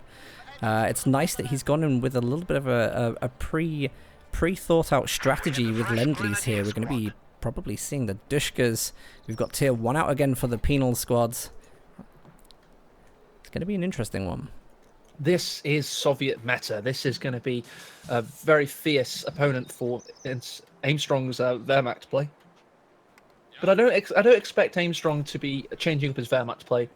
He's gone for this heavy tier 1 strategy that he has devised over the past several weeks, and it's been very good for him. As I say, he's currently level 20 or rank 20 in auto match, so I don't expect him to change it. And again, it is going to be Hooligan that has to thwart savage waves of Aimstrong infantry in the early game.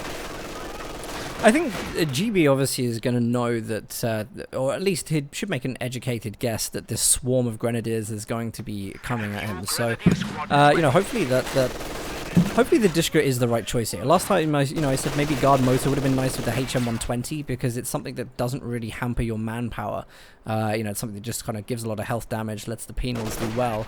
The Dishka here, I mean, this is one of those maps I feel like there's a lot of green cover. You can probably survive the suppression that comes off of those Dishkas relatively well at the start. So, I'm interested to see where he goes with this, especially with a tier 1. Yeah, we've had the first 2 minutes of just build from Aimstrong because he's starting to get his incredible amounts of grenadiers out. And I don't think this is going to be a 2 MG map for Aimstrong. This is going to be pure G43 savagery from him. So we'll see.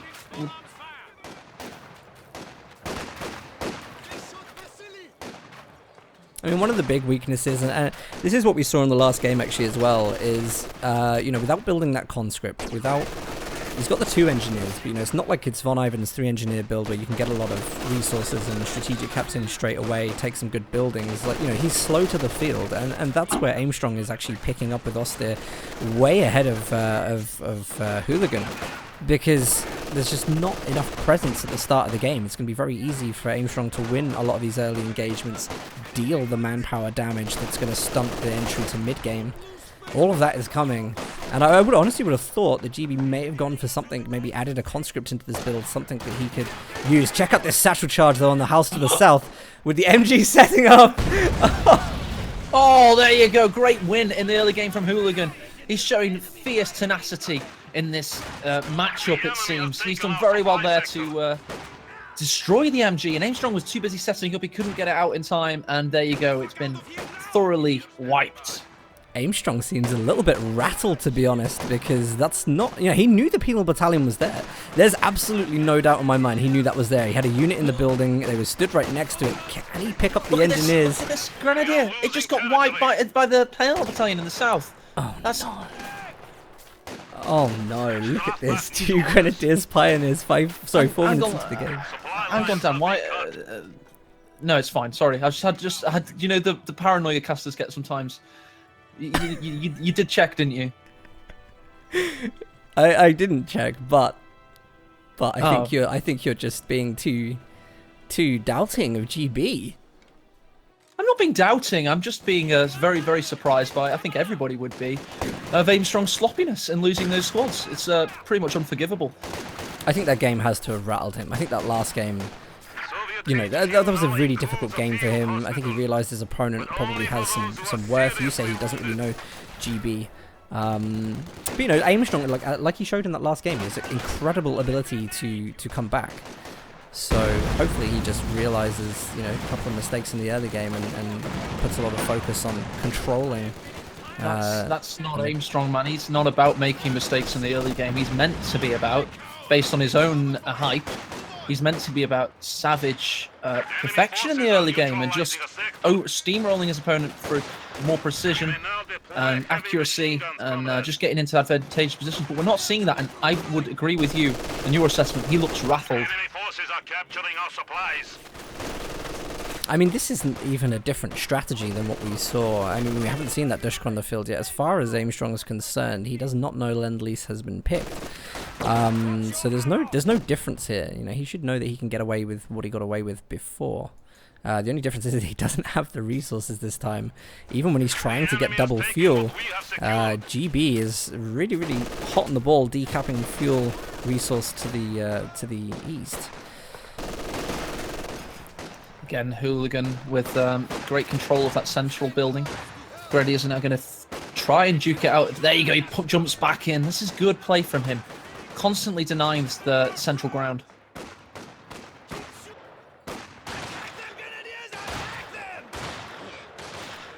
Yeah, Aimstrong's going to go for Lightning Roar this time, so not so much reliance on that Tiger Race. That Tiger Race at 17 CP does come in very, very late, so you know you have much better chances, I think, with an actual Tiger to get it in good time. You can just control a lot of the game well. Even now, even with, I always feel like, you know, GB's missed out a little bit here because he had such an opportunity wiping 2 squads off the field from Aimstrong, and that has not been capitalized on. Aimstrong's actually managed to equalize what's on the field, regardless of the resource disparity. Noticing another squad from Grenadiers that is very, very low health that Aimstrong hasn't retreated. Is this Aimstrong being... Is this Aimstrong being... bold, or is he being ballsy? Very ballsy. He's pushed it away. He's got the Grenadier in position. He trusted the MG to suppress, but here comes the SVTs. That's way too close for my liking. Really, really too close for my liking. We're going to see another one of those miraculous satchels from GB. MG's forced to retreat.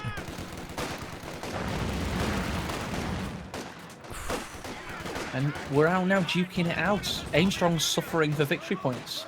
Aimstrong is somebody that usually likes to win with as many victory points remaining as possible as a mark of pride.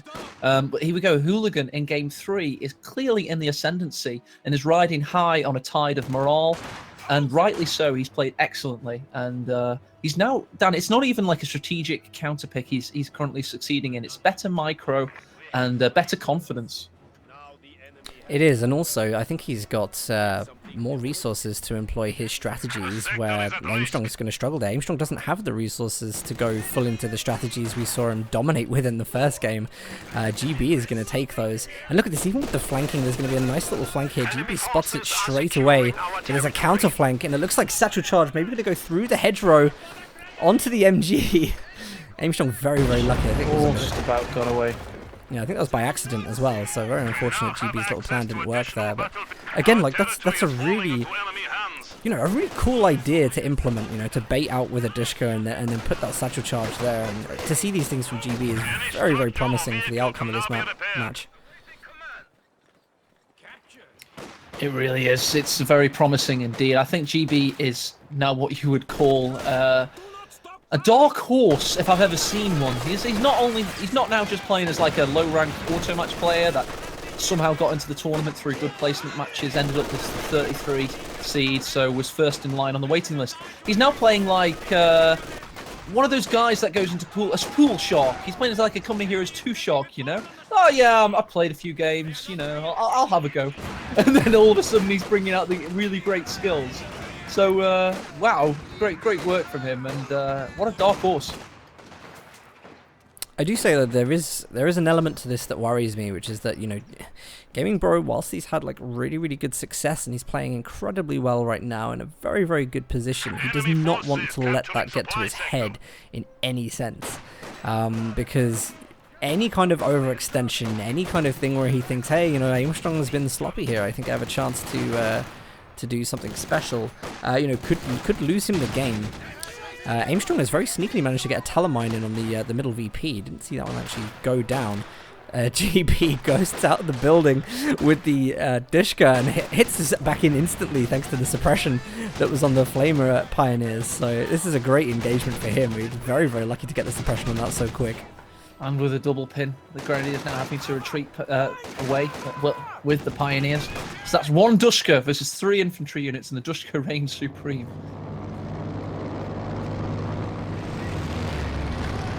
No chance of this supply drop being taken down because, of course, Austin base defense is bunker-based rather than anti-air based. And this is going to allow Hooligan to drop a significant amount of fuel for his tier 3. If he picks that up, he could probably go very nicely into either M5 T70 or SU-76 T70. But I don't know if he needs that right now because, you know, Aimstrong doesn't really have that massive resource income he had before. He doesn't. And the great thing about Hooligan, I do still think he should go tier 3. It's still a counter to what Aimstrong's done. But I get your point. He doesn't actually need the counter because based on his army at the moment, he's still winning the game. But this counter is now going to be brutal. Look at this blob from Aimstrong. I really hope that Hooligan clocks that the Pioneers from Aimstrong are flamethrower upgraded and not minesweeper upgraded, because when you see your opponent blobbing like that, the first thing I think about as Soviets is, where do I put my demo charge? And there is nothing that Aimstrong would be able to do with detecting that. You have to rely purely on his own ideas of where that might be. There's a sneaky little rifle grenade on the penal battalions, very well spotted by GB. Very good. Do you want to let you know a little secret, Dan? Do you know when I said that Aimstrong literally made P redundant and come here as 1 with his strategy? Do you want me to tell you what that strategy was? Go for it. Blobbing rifles and flamers. That's what the strategy was, and that's why Panzer Elite were never used in tournaments ever again. So it's very reminiscent of that to see the rifles, the Kar-98s with the flamethrowers there. And this one is heavily outgunned. It's going to have to retreat, and this is going to force all of Aimstrong's units in the north and the east off the map. A very, very good push. Very good push indeed. Yeah, it's not looking particularly good for GB in terms of territory, though. I mean, he's got such a prowess on the field, but yet still he's let the left go down. Aimstrong's locking that. He's got the resources still not capped thanks to the strategic decap that's being protected. Dushka middle. But, you know, he has got his fuel on the right, where GB doesn't anymore. GB's just relying on these supply drops for fuel resource. And it is going to allow Aimstrong to possibly, indeed, get tier 3 up quite quickly. He's getting it up as Battle Phase 2, rather, as we speak. Which could mean that the Panzer IVs are on the field in good time. And Hooligan may be up against it, but I can't really see it. I think it's going to be a very even game into the mid-game. Bigger picture, Dan. 500 victory points for Hooligan. Jesus. Yeah, he's doing good here. I mean, it'd be very good for him to win with 500 VPs if he can manage it. It looks like GB, by the way, tier 4 is up with Lend-Lease, so he may be taking advantage of that patch change. You know, tier 4 increasing the time that you can call in the M4C Sherman, so they're no longer as spammable when you just go either a tier 3. He's actually playing, if he is going to go into those Shermans, he's playing it very, very well with the resources that he's got, and he's going to time it great for the 10 CP unlock. It's going to be perfectly timed, and that, of course, is going to be 1.5 minute M4Cs just rocking onto the field. That's really cool to see that in action. Oh, hopefully these penals here, they don't break suppression in time, but he's lost the MG. Engineers come in probably to try and recap, and I wonder if Aimstrong's going to go for a rifle grenade to try and decrew the squad. GB doesn't take the bait. That could be the second MG to go down for Aimstrong as the Dushka gets out of the centre. There you go. He's now stolen the MG. The first one was killed by the Satchel, very close to where this one's being stolen. And that is larceny. He's done it. This is dangerous, though, because he has to soft retreat the engineer here because of the G43. Look at the Dushka's been stolen as well. Stolen, but negative cover. I think the penal battalions will probably be able to take that down. He's going to satchel it just for precaution. That's overkill. That is overkill. Yeah, he really, really didn't want to lose that Dushka, did he? He nearly blew it up with his own satchel, too. Here's the M4C Sherman hitting the field. Perfect timing from Gaming Bro. I'm seeing a whole new side to GB that I did not know existed. This is, I don't know whether to be scared or, you know, admire. It's just one of those things. It's like you've just gone to the toilets with your friend and, you know, and he's got something you didn't know it happened and you can't help but see it and it's kind of daunting and scary. GB, my friend, you're packing, basically. That's what we're trying to say. Oh, God, the Grenadiers got a difficult retreat back. Amazing play, and this is another thing, you know, like again, Aimstrong has skipped tier 2, and as you said earlier, he's shown his hand here because he, you know, you can pretty much guarantee if you're going to play against Aimstrong in this tournament now, and you see him go for 4 grands, he's probably not going tier 2, probably going to try and take as much control, and then, but he doesn't seem to have a fallback if this goes wrong, and now we're in a situation where the only AT he's going to be able to bring in is the Stug. And again, this can be countered, you know, GB has options. He's tier 4, he can go SU-85, he can continue to just pummel out Shermans. He's in such a good position right now against the 4 Grens that Aimstrong has as his entire army. This is so cool. I love an underdog story. I think if this were to happen, this match, if Aimstrong, the number 7 seed, the guy, quite frankly, that I've had most of my attention on in the build-up to this one, I was so interested and intrigued if this old master could suddenly just really start practicing and get to tournament readiness. And for all intents and purposes, he looked ready, Dan. Everyone was starting to talk about him. It was getting like to the point where, oh, fuck, Aimstrong just beat Jove in auto match without losing a VP. But here we go. We've got Hooligan. That's right. GB, the Hooligan 486 is doing extremely well, and I think it's very cool indeed. Aimstrong being very, very ballsy here with the Stug. He's probably going to be able to take the M4C Sherman down here. It's a very nice dive with nothing to back it up at the moment by GB. And losing actually one of the Shermans is going to actually hamper him, I think, because he's not going to be able to roll up double Shermans and flank that Stug later on. So it's a very, very good push from Aimstrong. Very good timing there. Well judged. Stug has done a very good job there. To be honest, I think we now may see Aimstrong. He's probably going to have to commit to this series in a very, very serious way. He's been rattled. He's not got. It's not gone the way he expected, quite frankly. If I were to guess, I haven't personally spoken to him, but if I was to guess, we were probably going to be looking at stomps in his mind in this game. He was going to go for base pins. He was going to try and get the thing over and done with as soon as possible. And the exact opposite has bloody happened. Hooligans played extremely well, and the Grenny could be going down.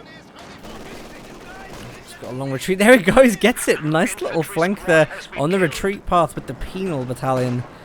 3 Grenadiers, Pioneer, they've got a lot to face against. They may not even win the one-on-one engagements versus the Penals. All that has to be done here from the Hooligan is just to contain the Stug. Maybe pop out an 85, maybe back tech to get some AT, just to keep that thing off the field. But what a gameplay from him. He's done so well. It's awesome. And I think the great thing about this series, Dan, is if you remember when we were seeing similar things like what happened with Talisman and Helping Hands that time, we didn't discredit Hooligan from the start. We just wanted to see him do well and do as well as he can. And boy, did he deliver. He's literally delivered. Like our Kickstarter, we expected £1,400 from Hooligan, and we've got £6,500 worth of raw aggression from the Dutchman. Wow, look at that. He's taking the ghost shots there, trying to get shots with ground attack through. Now the Stug's on very, very low health, but he doesn't want to push in case of a Faust from the Grenadiers. That Stug is really being pushed back into the base. If you can see the second Grenadier squad retreat, he might feel confident to just burst through the bushes with the M4C and get that last shot onto the Stug. And Aimstrong just looks so flushed right now. He doesn't look like he's thought this through at all. I mean, where was the contingency if this went wrong? He's going for a sniper. Of all things, a sniper. I think this is absolutely cool. It's really, but so Aimstrong's tier 1 play. There are weaknesses against it, but to be honest, I don't think any of the weaknesses that we have seen today were possibly expected by him, and that's just a very committed player with nothing to lose. And Dan, that's the last person you want to face in a fight, somebody with nothing to lose, because they are the most dangerous men of all. We have a new sniper under our command. I'm just kind of upset. I mean, like, what are we going to do for a referee if GB's screwed up the tournament? We're now hiring, ladies and gentlemen. We're now hiring. GB's going to have his position ready available soon. He's actually going for a munitions cache here on one of his cutoffs. I think that was, it might be fuel actually, sorry, fuel cache. So he's going to be pumping out as many of these M4C Shermans, trying to capitalize on the huge disparity in army values that are on the field right now. And if you just roll out a couple of those M4Cs, actually it's going to be the SU-85, called that one earlier. Great idea to just make sure that the Stug is not going to jump up and Okay, take Dan. those shots. Forces are securing I've got our a bet for territory. you. This sniper gets over 40 kills. Would you take lower on that? Yes. And would you take it to £10 donated to the Kickstarter? No. What? You wouldn't donate? You wouldn't be willing to bet £10 to the Kickstarter? I like my money in my bank, not on things that I'm unsure about. And I'm not sure, to be honest, because it's the kind of thing, you know, Aimstrong is a good player. I mean, I know this game looks a little bit shady at the moment, but, you know, it's like in the last game. I genuinely believed Aimstrong did have 50 opportunities where he could have 50 wiped kills. them. Better odds, 50 kills. 100 points remaining. All right, you're on. You're on. You're on. Okay, there you go. He's just a tight bastard. You give him 50 kills as the odds, he'll go for it. So there you go. I reckon the sniper's going to get 50 and above, and Dan is 49 and below. And there you go. It's £10. The Kickstarter I don't think bet. there's enough VPs for that sniper to get 50 kills or above. Well, we'll see. I'm willing to take the bet. Oh, that's a very good push there by GB, trying to close the retreating Grenadier. And that sniper, I mean, it hasn't really got any threats at the moment, mainly just playing from the base. GB, if he just keeps pushing, he's just going to get manpower drain over time. There's that Stug pushing the field, and the Su-85's coming back in. Maybe trying to get that first shot. Will he ground attack through the building? So he's going to go for a pretty deep flank with it. Oh, this could be really dangerous. Really dangerous if that gets one shot. Prostrate, couldn't quite get it. The sniper's got to do a hell of a lot of work, and it is the comeback tool. So if this game is to go the distance, that's why I'm so, you know, I've got such high hopes for it personally, because you expect Aimstrong to be able to go the distance and claw this series back with his feared Wehrmacht with the Sturmgeschütz gunning down the Sherman, and the Grenadier got the kill. Very, very good play there. Very calculated. A very good job to kind of mitigate the effects of the Su-85 whilst the Stug pushes in, claiming the M4C Sherman. Didn't manage to see a satchel off of the penal battalions there. Oh, but the Grenadier goes down. I think that was Vet 3 Grenadier on the left-hand side to the Dushka. So with one hand, he's managing to play incredible engagements on the other, sacrificing all he has left. God. Looking like a very dangerous situation now as Hooligan's Soviet army starts to coil itself around in a constricting motion, like a boa constrictor indeed. And Aimstrong's looking like in a very difficult situation, very terse, and unexpectedly he just about gets a combat engineer's kill, but that's pretty much all he's got going for him right now. Gosh, the damage if he loses this game will be unreal. Like, if it really has affected him in any way psychologically, losing the second game of the series, you know, losing this with 500 VPs is going to absolutely wipe him off the third. If he lost this match and lost this game, due to his ego, which I do tout as a positive thing, I wouldn't expect to see him in a Come Here 2 tournament ever again, quite frankly. Just based on my gut instincts of knowing him as a friend and knowing just how much he takes a lot of pride in his play. He takes a lot of, you know, for example, he sees a 500 victory point win as a, you know, mark of honor that he wants to get. So to have it done to him will be not just humiliating. I expect him to be committing seppuku, quite frankly. Oh, surrender. Oh, he surrendered.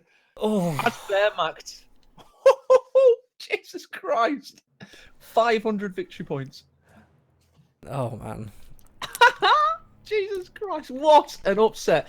This is an even bigger upset than the previous game. This is a step above that. This is Aimstrong's Wehrmacht that's just lost 500 victory points to 65. Holy crap. What a victory. Like, I mean, I just looking at the stats here, like, Soviets positive KD, 120 to 91. You know, look at even the army values. GB is just like matching, and then pulling ahead with the strategies. Identified huge weaknesses in Aimstrong's strats, and this is the thing. Like, GB has the power to hold off the, you know, to hold off that early game. I personally thought, you know, GB's first game was weak with Soviets. You know, it was a bit of a stomp.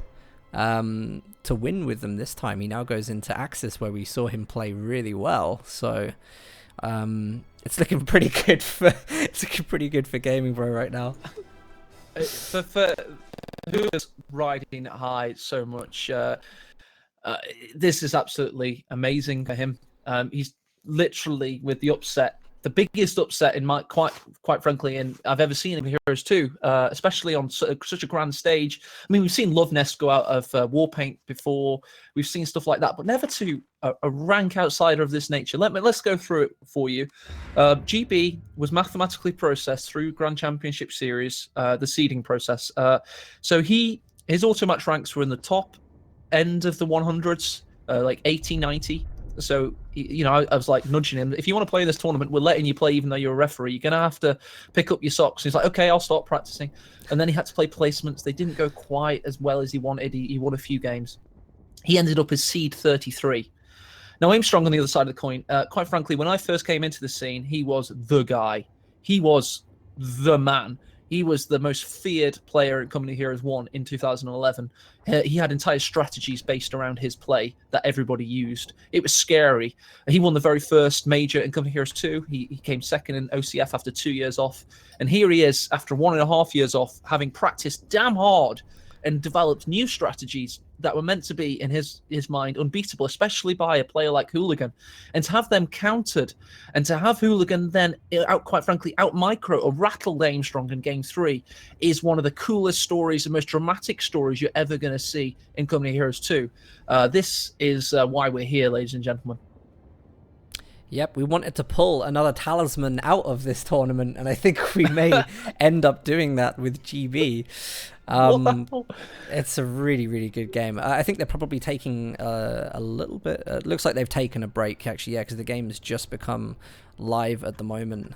This is going to be a really interesting game, and it's going to be very, very telling about the state Aimstrong is in right now. I won't make any spoilers, though you guys with the battle planners will probably be able to see what is happening. Which isn't working for this match, obviously, which isn't because working we've messed it up. Okay. Don't worry about that. One thing we do have to do just before we get in is the giveaways. So we did have a raffle open during the last game, which I'll announce the winner of now. So it is MMonkeybot. MMonkeybot, you've just won yourself a copy of Ashes of the Singularity, and I will send you a Twitch message. Yeah, that's right. I'll send you a Twitch message after the stream, where I'll give you a code for that. Just had a really funny idea for this next game. It's going to be so fun. I've got a really funny introduction lined up, by the way. Oh yeah.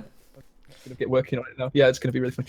But the tale of the tape so far has been absolutely fantastic. I mean, Aimstrong in Game 1 did what we expected. It was a little bit harder than we expected it to be, but he still did it, and that was crush him, quite frankly, with his Tier 1 play.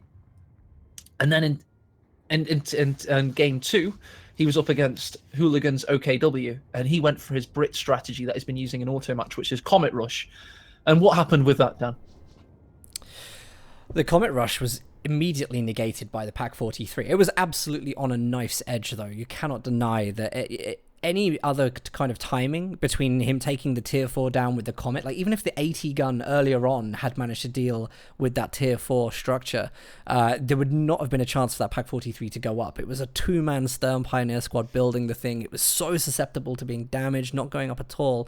And to get it out and to just trash the Comet in those two shots with the Faust, it was so... it's game-changing instantly.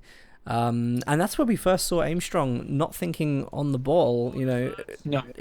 Basically, Aimstrong strikes me as a player right now who has a very specific strategy. It does not deviate from what he knows. And that was a situation where he really needed to identify the unit on the field that needed to go and how he was going to do it. And we did not see indirect fire come out of him. But it was a great game by GB. And I'm absolutely honored to say we're going to see a repeat of that in this game now. Very honoured to see again in Game 3. I mean, are we spoiling the factions and the map yet, or are we waiting until it goes live? I think I just did, but Oh, did you? Fair enough. Good man. The headphones going It's going to crazy. be a direct. Well, sorry, mate. What's going crazy? No, carry on. My headphones keep switching to like left ear only. You know what I'm like? Tech central Technology. problems here. It's all going wrong. I'll figure it out. All right. Let me just adjust the scores as well.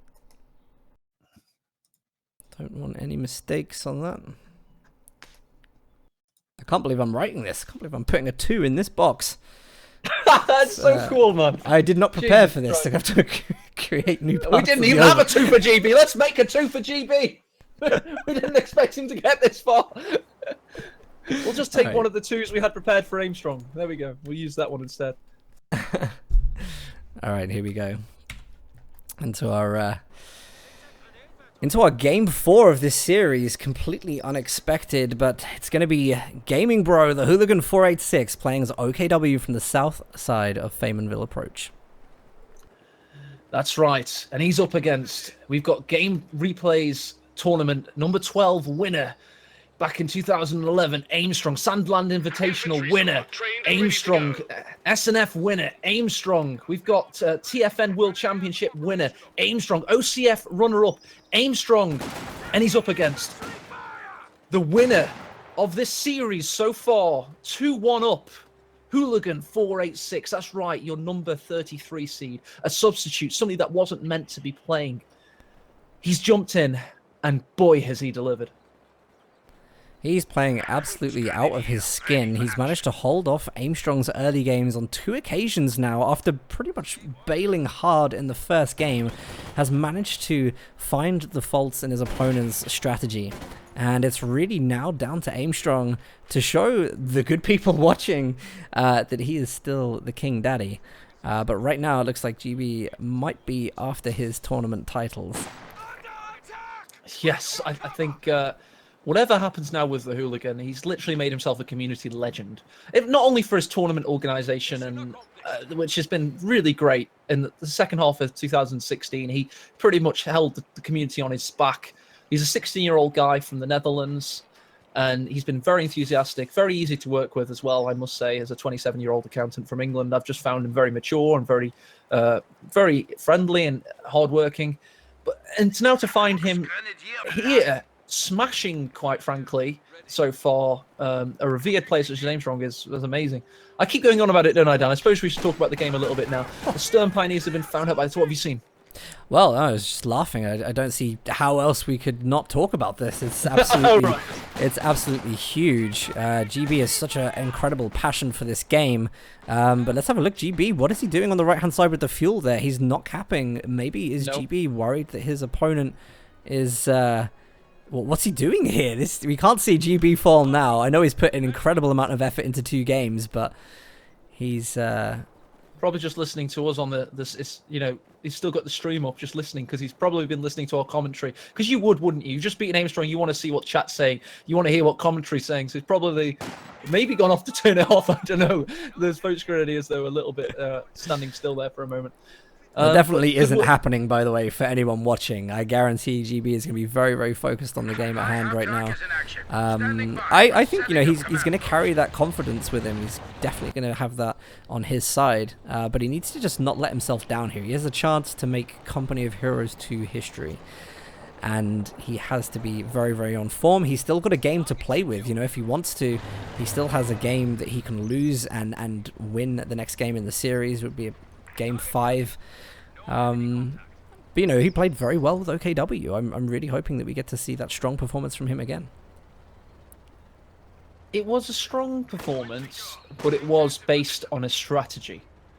Now that Aimstrong knows that strategy, expect this one to be a little bit more even. That previous game was literally like it was a classic case of a counterplay. It was strategy, and it was build order based. And it was not micro or skill-based. Not saying it wasn't skillful, it just, it wasn't based on micro. So this one will be a little bit more even, and expect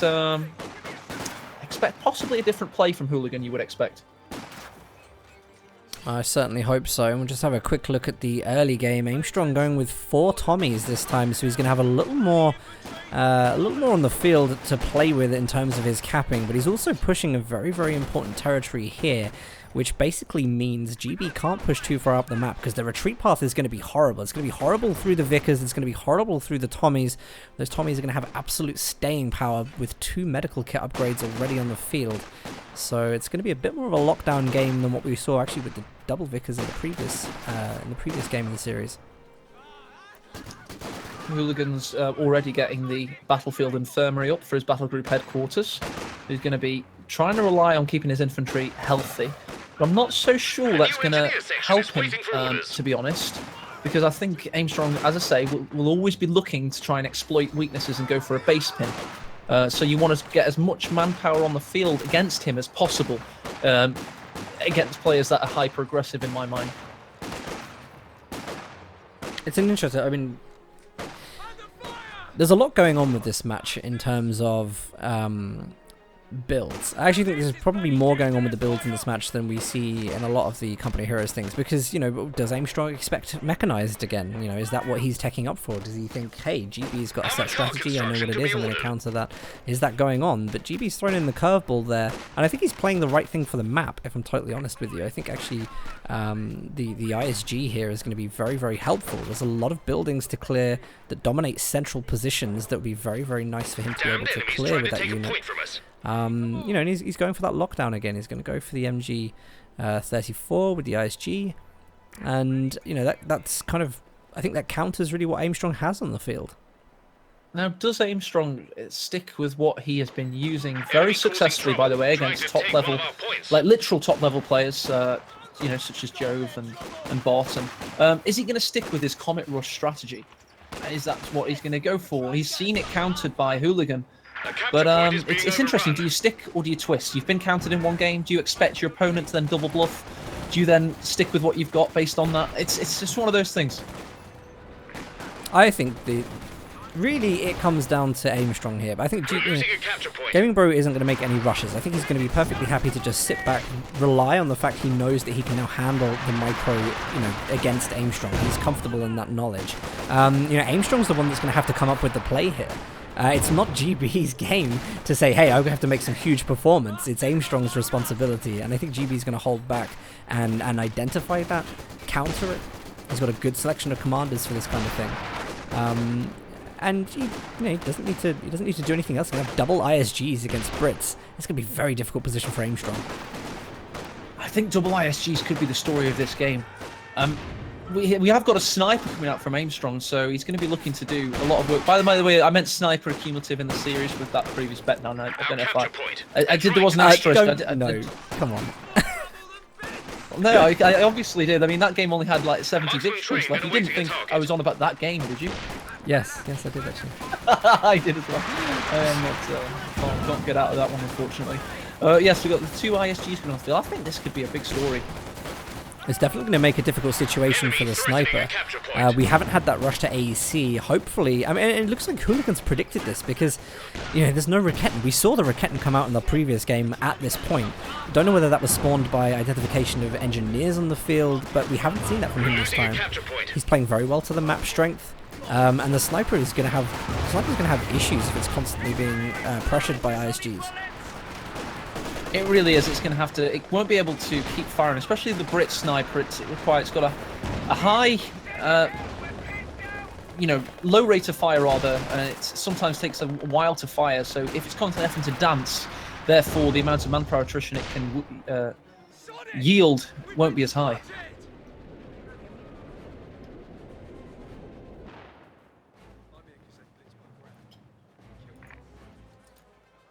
Those things both parked outside the base. I think Hooligan's going to try and go for the central VP. If you can do the same kind of thing as he did before, it worked very, very well against Aimstrong, actually. Just controlling 2 VPs in the early game.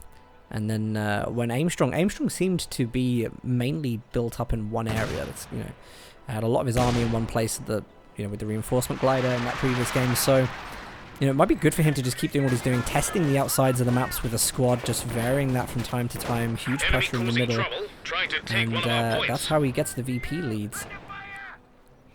Yeah, and he's doing it well. I think, unfortunately for this game, it's going to be a very methodical game from him, because he's been rattled hard and he knows it. When his Wehrmacht loses, that's right, 500 to 500 victory points for Hooligan. That's Aimstrong's Wehrmacht. You know, one of the most notorious pairings in a faction and a player you've ever heard of in Coming Heroes. So he knows he's rattled. So maybe that's what he needed to finally slap some sense into him as a player. And that's why he's now playing a lot more methodically, a lot more conservatively. And what a show of respect that is to Hooligan. That being said, he has gone in with the Vanguard Commander again. We do see raid operations on the field right now, so slightly quicker capping. But yeah, I mean, I guess he's probably saving. I mean, he's stacking up to 700 manpower now with 200 fuel. Normally we would see some kind of tech come out with this if he was going to maybe rush up to tier 3 in a Cromwell or something like that. Looks like he's probably going for that glider again with the commandos, maybe relying on the squad wipes. Do we see the wipe on the MG here? I don't think the SCGs can tango. There's only 2 of them now as well, so they're probably going to have to get the hell out of there. They did momentarily also focus the sniper with another focusing idea coming in. Oh, that's so dangerous there. Manages to get the Volks Grenadier squad, so a good pickup from Aimstrong there. Now he's got to worry about his sniper, but it looks like sight blockers are going to protect it across the negative cover. So Aimstrong, I think, actually comes out very well out of that engagement. He does. He just traded up, and you'll notice he's also capped the east side of the map and getting some nice mines down from the Royal Engineers there. Modified M6 mine. Oh, this could be dangerous, actually. I think Gaming Bro may have just spotted that there's a squad here. Puts the incendiary down. They could get wiped on the retreat. They're relatively low health. Aimstrong's actually hopped into the building with the incendiary, which is a terrible decision right now. Awful. And here we go. I think Stern Pioneer's moving up to the retreat path, perhaps. Oh, at least they're on the top floor of the building, and the fire seems concentrated on the bottom floor. It's like that meme. Everything is fine. Clearly not. And they actually won that, so that was interesting from him. Yeah, that was. I'm surprised that the incendiary... I mean, I guess he probably threw it on the other side of the building, so while some of the flame effects do show through, probably wasn't actually localized specifically in that area. But he misses the opportunity to get a squad wipe there, which I personally thought that engagement was going to go his way. And he's also capping the center right now. The sniper's continuing to put some aggressive fire down on the MG, and it is a lot of map control from him. And you'll notice Hooligan is getting very close to 250 victory points, so it looks likely, Dan. That's right, Dan. We might be going to a deciding fifth ace game, which is, quite frankly, that's like, wow. What a great series, really. The first game of this series is going to tell a completely different story to what this series has been about, because the first game was an unconfident and, you know, quite frankly, a stompy game against Gaming Bro. And that's just been completely turned around. And then again, we're seeing another turnaround. This time Aimstrong, who's definitely on the psychological back foot, is playing much better, much more controlled. But the build is still very weak. I feel like, you know, it's very infantry based. You know, could there be a unit from OKW here whilst both players have resources to just turn it around quickly? No, he's now executing the Comet Rush. He's got Hammer very close to being completed. He's very close to 200 fuel. You are going to be seeing the Comet, and you are going to see what Aimstrong has been doing to people in auto match that has like made people, so many people sit up. Oh god, as the Stern Pioneers get assassinated and sit up. So this is unfortunate based on what we saw in games 2 and 3, which will, regardless of the outcome of this series, Dan, go down in Coming Heroes 2 Legend. Do you know what? I was really hoping to see maybe a little bit more from the ISGs than what we've seen. We just had Fallschirmjäger's pop in the north, and it looks like he's trying to get on the sniper. Aimstrong looks like he's packing up the MG, will turn that round in an attempt to get this. Do we see any kind of nade available? Bundle nades will not deploy. And there we go, quick suppression. The MG is going to try and get away from that engagement. Oh, but the ISG puts a lot of health damage on, and although it was a very good flip from Aimstrong to get the suppression in, he nearly got punished because of it. Sniper missed on retreat there. The Fallschirmjägers could have died. Tommy's in the house in the centre do get out just in time before that ISG shot. It could have actually destroyed the building if they weren't too careful. Fallschirmjäger was such a risky... I mean, that was an all or nothing, really, to get them out of the building. I think he was really hoping the sniper was going to be a little bit closer where he could just pop those shots off. Hasn't worked, though. Fortunately, we have tier 4 down protecting the fuels. This is another one of GB's. We saw this strategy before. And, you see that? No? Wiped the Spare squad. Panzer headquarters wiped a Royal Engineer near the fuel. He was going for a soft retreat around the bush, but the last shot would literally just turn them into pate. Some good sense there from GB, noticing that the air landing officer is nearby, instantly retreats the machine gun, just because he knows that those Gammon bombs will be doing so much damage. Getting a nice push from the Volks Grenadiers coming up towards the sniper. Can they get those shots off, those really important shots off, to wipe that unit from the game? It's very difficult when he's cloaked. Oh! Light Gammon bomb nearly eviscerates that Fallschirmjäger. Got to retreat back to base. And Hooligan is left in this game with a very small spine of territory and, quite frankly, an outclassed army, and soon, quite frankly, to be a brutalized army when the Comet hits the field, because there is no counter to the Comet as it stands. No. At least he does have the option of the Raketten, but he's utilizing manpower on reinforcing. And when this Comet comes out in the field, he's... gonna have to build. I mean, it's one of those things. 15 minutes into the game, you would expect to have some kind of AT, right? I mean, there's got to be, by any stretch of the imagination, some kind of vehicle coming out now, and he needs to identify that. I haven't seen any mines whatsoever. I'm just gonna check the build to see if we can see any. No mines dropped down at all. So this Comet's just gonna have completely free reign on the map right now.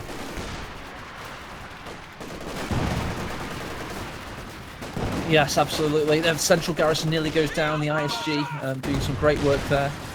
Comet tank is on the field. The light Gammon bomb, by the way, nearly destroyed the air landing officer itself, which is a bit odd. This is there's actually a really significant engagement coming up here, because if you can deal enough damage to the Brits, you may have a chance to get the Raket on the field and at least just stem the effect of the Comet for a little while. But he needs to wipe this MG, he needs to potentially wipe the air landing officer too to deal that huge manpower blow, whilst Aimstrong is microing the Comet. Hooligan's going to instantly surrender though. Even he knew. Oh. He knew he had nothing. He did. He's played exceptionally well though, but I think Aimstrong has now... It's almost like the Empire Strikes Back. It's just like a new hope. You've got suddenly the Jedi... are rampaging against the Imperial army, and they've just taken down an AT-AT, and it's all looking good.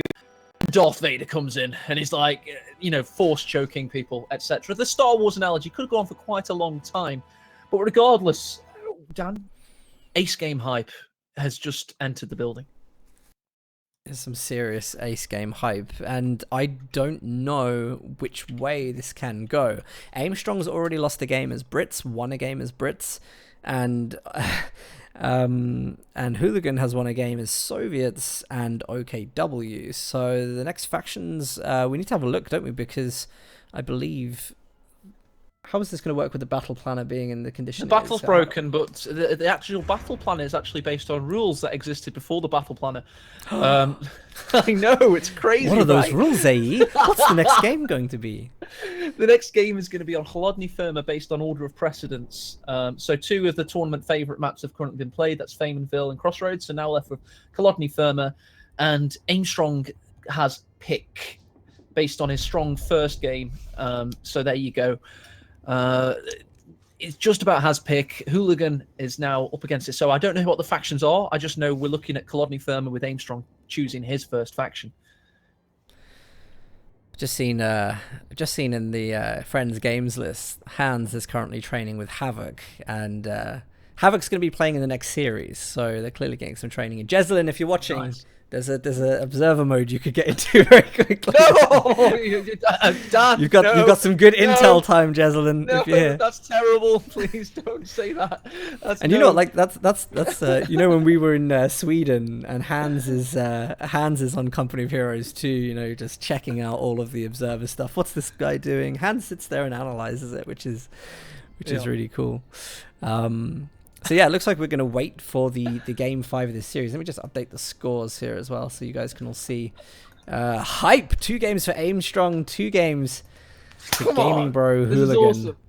awesome. Oh, this is such a good series. Totally unexpected. And I think obviously everybody in chat knows I'm Aimstrong's friend. I'm a big fanboy of his. I always have been since I came into the series in 2011. But there's one thing I like more than people I personally have an admiration for winning, and that's competitive Company of Heroes 2. I like to see competitive behavior. I like to see underdogs winning. I like to see upsets. I like to see fantastic stories way more than I ever care about any affiliation to any player. And I could swear on all of my family's life on that point. Seriously, I love competitive stories. And there's no better competitive story than the plucky Dutchman, Hooligan, a 16-year-old guy coming up against a guy in his late 20s who's been playing tournament Company of Heroes since 2010. This is his first tournament. You know, he usually organizes the tournaments. He just usually plays 2v2 with his brother, and he plays a lot of 1v1 auto match in preparation for GCS, like thinking of strategies and stuff. So the story here is possibly the biggest underdog story in Company of Heroes history, or one of. So get hyped. Believe in GB the Hooligan. He can do this. He's shown he can do it. He did it with a great strategical choice in game 2. He did it with superior micro in game 3. Get believing in chat. I want to see #believe from the famous Von Ivan speech of OCF days. I want to see that in chat. Because quite frankly, unless you're Aimstrong's mother right now, everybody wants to see a massive underdog story. And it's very cool to indeed. It's going to be an amazing 5th game. I hope you guys are as excited as we clearly are to cast this. Was not expecting this at all, and you know, it looks like we're going to hit straight on time for the next series as well, which neither of us were really expecting, were we? I think. No, seriously, I will fully confess that I expected 2 stomps and 1 like 20-minute-ish game, because I knew Hooligan had been practicing. So I expected 2 base pins and then 1 20-minute game. So I would have expected 40 minutes of gameplay. We've had an hour-long game in this series. There you go. You get me in a party, big boy.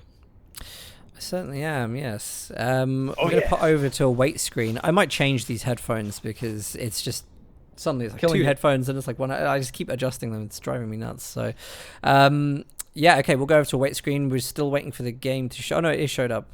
So it won't be long. It'll be like 3 or 4 minutes, and then we'll be into game 5 of this incredible series. I'll see you guys shortly. Oh, yeah.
Hello there, and welcome to one of the best stories we've ever seen in Company of Heroes history. You're currently watching the combat engineers of the GB, the Hooligan 486. These combat engineers represent the hopes of, quite frankly, everybody in the world that loves an underdog, because he's the biggest underdog you've ever seen, and he's doing so well, it's almost literally unheard of in Company of Heroes. Because he's up against somebody starting in the West right now as Wehrmacht, somebody that is so feared and renowned for his tenacity, his strategy, his, quite frankly, bringing it in a tournament sense. You know, he's had years out of the game and then come back to win massive tournaments. He's been winning tournaments since 2010. And this story right now between the Hooligan in the East as Soviets and insane Aimstrong in the West as Wehrmacht in a deciding ace game on Holodny Firma, it's the story of the Grand Championship Series so far. It's equal to the fact that a community has funded a game for nearly £7,000 in tournament funds in 2017, a 4-year-old game. This represents the spirit of our community right now. This represents everything we love about Company of Heroes 2. This is the Hooligan fighting for his life, fighting for his pride, and Aimstrong fighting, quite frankly, for his dignity as a tournament expert. This is the deciding ace game, and this is going to be one hell of a show. I don't know if I can match that hell of an intro, if I'm totally honest with you, AE. You are absolutely right. This is exactly what we love to see from Company of Heroes. Players playing their absolute best. Something that GB has done for the last 3 games, at least, of this series. Made it to the 5th game, and now we have Insane Aimstrong playing Austere versus the Soviets. We've seen this matchup already. It didn't look good for Hooligan the first time, but the second time he sure as hell nailed it. And this is what makes it a situation that neither of us can tell you how this is going to go. I can tell you one thing. Game 3 of the OCF final against Devem, Aimstrong, after a 40-minute battering against Devem, came out with a base pin win on Longer Sky. I remember it very well because I was like, hang on, he's still got the aggression and the tenacity to pull off a base pin and go all out despite losing against a feared opponent. So despite him now fearing Hooligan, he will still go for the base pin, and he's going for it right now. He's ignored capping. He's got all of his material as far east as he can take it, quite frankly. And there you go, he's gone for the cutoff. He has gone for the cutoff indeed, and GB may have a chance to reverse exactly the effects that are being placed on him here, because he's already capping the fuel that would normally belong to the Austere player in the north, and if he can somehow manage to connect that whilst taking control of the church, he actually puts himself in a very, very good position in this game, where it's easier for him to deny Aimstrong's push. It is. Aimstrong's about to connect his own fuel. And he, of course, has the central victory point, which will allow him to do so. Not his own fuel, sorry, his opponent's own fuel, rather. And this is classic, you know, aggressive Aimstrong play. This is what he's renowned for. He goes for these brutal base pins with the MG. And you've got to admire, despite him being the baddie, in inverted commas, in this particular matchup, you've got to admire his ability to, despite being rattled down, he's now firing on full cylinders and he's going super aggressive in this game. We have a fresh grenadier Yes, look at this. We already have that 4th Grenadier on the field now. We're only 3 minutes 45 into the game, and he's already got a manpower army on the field that is absolutely fearsome. We're going to be up against 3 penal battalions, so do you know what's really funny? Neither of these players have changed their faction-specific strategies. It is just a matter of who has the better map strategy. They know what to expect. They probably know exactly what's coming. It's just who plays it better. Yeah, that's exactly right. I think in Company of Heroes, as I say, timing and positioning matters a hell of a lot. And playing it better doesn't necessarily mean, you know, having to destroy your enemy's units. In this game, Aimstrong is playing it better now. His Wehrmacht is firing on full cylinders. He's gone for what he knows, and he's in the mode. He's in his aggressive niche where he all of his timing gets pulled off, and everything's working for him. There's so much fragility at the moment in the resource for each player, because GB is not decapped at the moment via the strategic point that Aimstrong just decapped. In fact, they are connected via munitions and strategic point. And at the same time, it actually looks like GB has managed to force a decent amount. Oh, but wait, who died there? The MG goes down for Aimstrong in the center thanks to the penal battalions. So look at that. Is Hooligan going to recruit it? Is he going to recruit it? Indeed. No, he's not. The Grenadier has managed to get it. So this is Aimstrong. He's still being aggressive. He's just now having to retreat because although he has denied Hooligan any sectors, and he's also in a terse engagement in the north, by the way. 2 men versus 2 men. Oh my gosh. Oh! Gets the satchel off the one-man squad that can't reinforce. He's going to get that MG, and that was one of the huge units that Aimstrong was relying on in order to... in order to secure that part of the map, and now it's in the hands of GB. He doesn't even need to go for that Dushka straight away. He can pretty much save, get something else out that he wants. He can get his medics out or whatever. That's a huge pickup for him. Great early game pickup. Looking very promising for GB, holding off that first assault. That's awesome by him. That's exactly what he needed to happen. Aimstrong has not played badly so far, other than obviously losing that MG. But that was more from Hooligan's own doing. That was a very good counterplay from him. And that's going to make this early game a lot fairer and a lot more balanced now. Supply sector under attack. I think one of the big things in a game like this where predictable play comes in, and they've both played against this strategy already. They both know what's in store. It's heavily infantry based, and it really comes down to those counters that you put on the field. Who's going to get that counter out first? It really tips against the opponent's build. They're both so similar. Now the MG's traded hands. It really comes down to something mobile that's adept at wiping infantry. So hopefully we do get to see that quick tier 3 from Hooligan again if he isn't going to go straight into Dushkas. Hopefully we get to see the T70. Which would be a great unit on a map like this. It's one of those units that just always performs well here. It's going to be heavily delayed though, Dan. I don't think you'll be expecting that anywhere before 13 minutes, to be honest, based on... So I think Aimstrong's got another chance at this. He's lost his MG, but he's still got 5 Grenadiers now, getting G43s as well. So although it is now a fairer situation based on the early game, it's still going to be Aimstrong trying to be as aggressive as humanly possible. Oh, look at the tracking on that MG there. No time wasted for the penal battalions to track the Grenadiers, flanking in from the side. Look at this 5-man penal squad. It's all bunched up. A rifle nade here would be absolutely fantastic. We do have the... do we require the battle? There you go, the combat engineer has been pushed away, but here comes a second combat engineer with a flamethrower this time. This Grenadier battalion... had a death down. Yeah, sorry, it was engineers. I wasn't trying to interrupt you. I was genuinely sighing with disappointment that the engineer squad had died. Just kind of clocked it on the right there. Very, very unfortunate on the retreat. Fortunately, he's still got engineers though, so he's still able to go with all his tacking. Sniper coming out again for Aimstrong. So this is going to be a great tool against the double MG setup now. That's right, double MG. Dushka 38 heavy is now coming on from the right field. It's so brutal. Like what both players are doing is so brutal. They're trying to strangle each other's resources until they have nothing left. They're just trying to go cutthroat constantly until one of them falls. But I think actually GB may come out on top because he's just going to have the suppression platform that just negates any of these deep pushes. I think the Grenadiers are going to need some other kind of support to push these narrow corridors. The sniper's not going to be entirely appropriate for this. Demo charge goes on the fuel north. That's probably going to equal a squad wipe. It really is, considering there's only one Pioneer and it's nowhere near. It's waiting around in base to build tier 3, quite frankly. It's not going to be minesweeping for any time soon.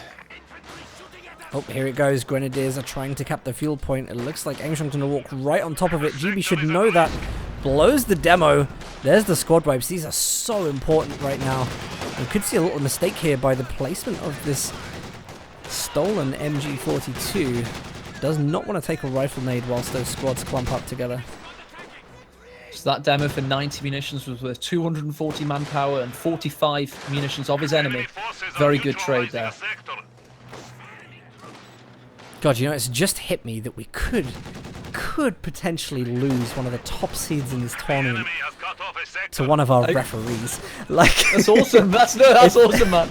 It's only just dawned on me. This is game 5 of what could be just a horrific upset in this event, and it looks so good for GB right now. He is putting such a huge pressure on Aimstrong. Aimstrong's losing squads left, right, and center to the demos. Lost the MG.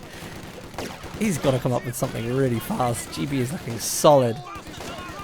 really is. And Aimstrong, he went for that aggression early on, but he's now being countered quite heavily by superlative play from Hooligan. Hooligan's come in with that satchel, stolen the MG, and then, quite frankly, snowballed from there with the superior penal battalion infantry. And now with 2 MGs, Aimstrong's heavy infantry play is negated. It's funny watching Aimstrong. He's making good use actually of the field medical supplies, which you just normally see, do you really? Like, a lot of players like to build the bunker, have the medical supplies up. He's actually making use of the medical supplies on his infantry. For very good reason. For very good reason indeed, but it's not going to help you against demo charges, unfortunately. He needs to get those munitions spent on minesweepers, knowing that at any point, Hooligan... we saw this with Tobis last week. Remember Tobis Andre? The reluctance to get minesweepers was absolutely devastating, and if GB clocks the flamer pops, or that there's no minesweepers on that squad, then there's going to be hell to pay for Aimstrong here. Aimstrong's concentrating on getting G43s up on every single squad. He's very single-minded in that, and it is a weakness right now, of course, because he's not sweeping. Let's just hope he doesn't get caught off again. We've got tier 4 in the build. It looks like GB is going to be predicting that very, very good supply rush for the M4C Shermans. Tier 4, of course, allows you to recharge them, bring them on the field a little bit quicker. Which is part of the new patch. So, and I love that he's playing that. He's demonstrating that to a very, very high level. Dangerous engagement. Swapped 1 man for 1 man there as they both retreat. However, the Grenadiers in the retreat path of the Dushka and gets gunned down. Great positioning by Hooligan. Great play. Oh, no. Oh my gosh, I thought that was an Axis MG. I didn't actually manage to clock that, but I heard it. Thanks for pointing that out. But there we go, another squad wipe. 4 Grens and a sniper. No Pioneers to tech up with. And he's gone for Lightning War, so he can't just spam tier 1 and rely on the Tiger Ace. This is not looking good. He's not. It's not the Tiger Ace. I assume that he would be going for here. It's. Well, I suppose no, I mean, it is. I assume he'd want to go for the Tiger late game. It's just it's difficult.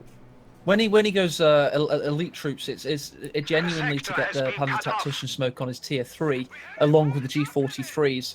But now he's definitely going to be basically waiting for the Tiger.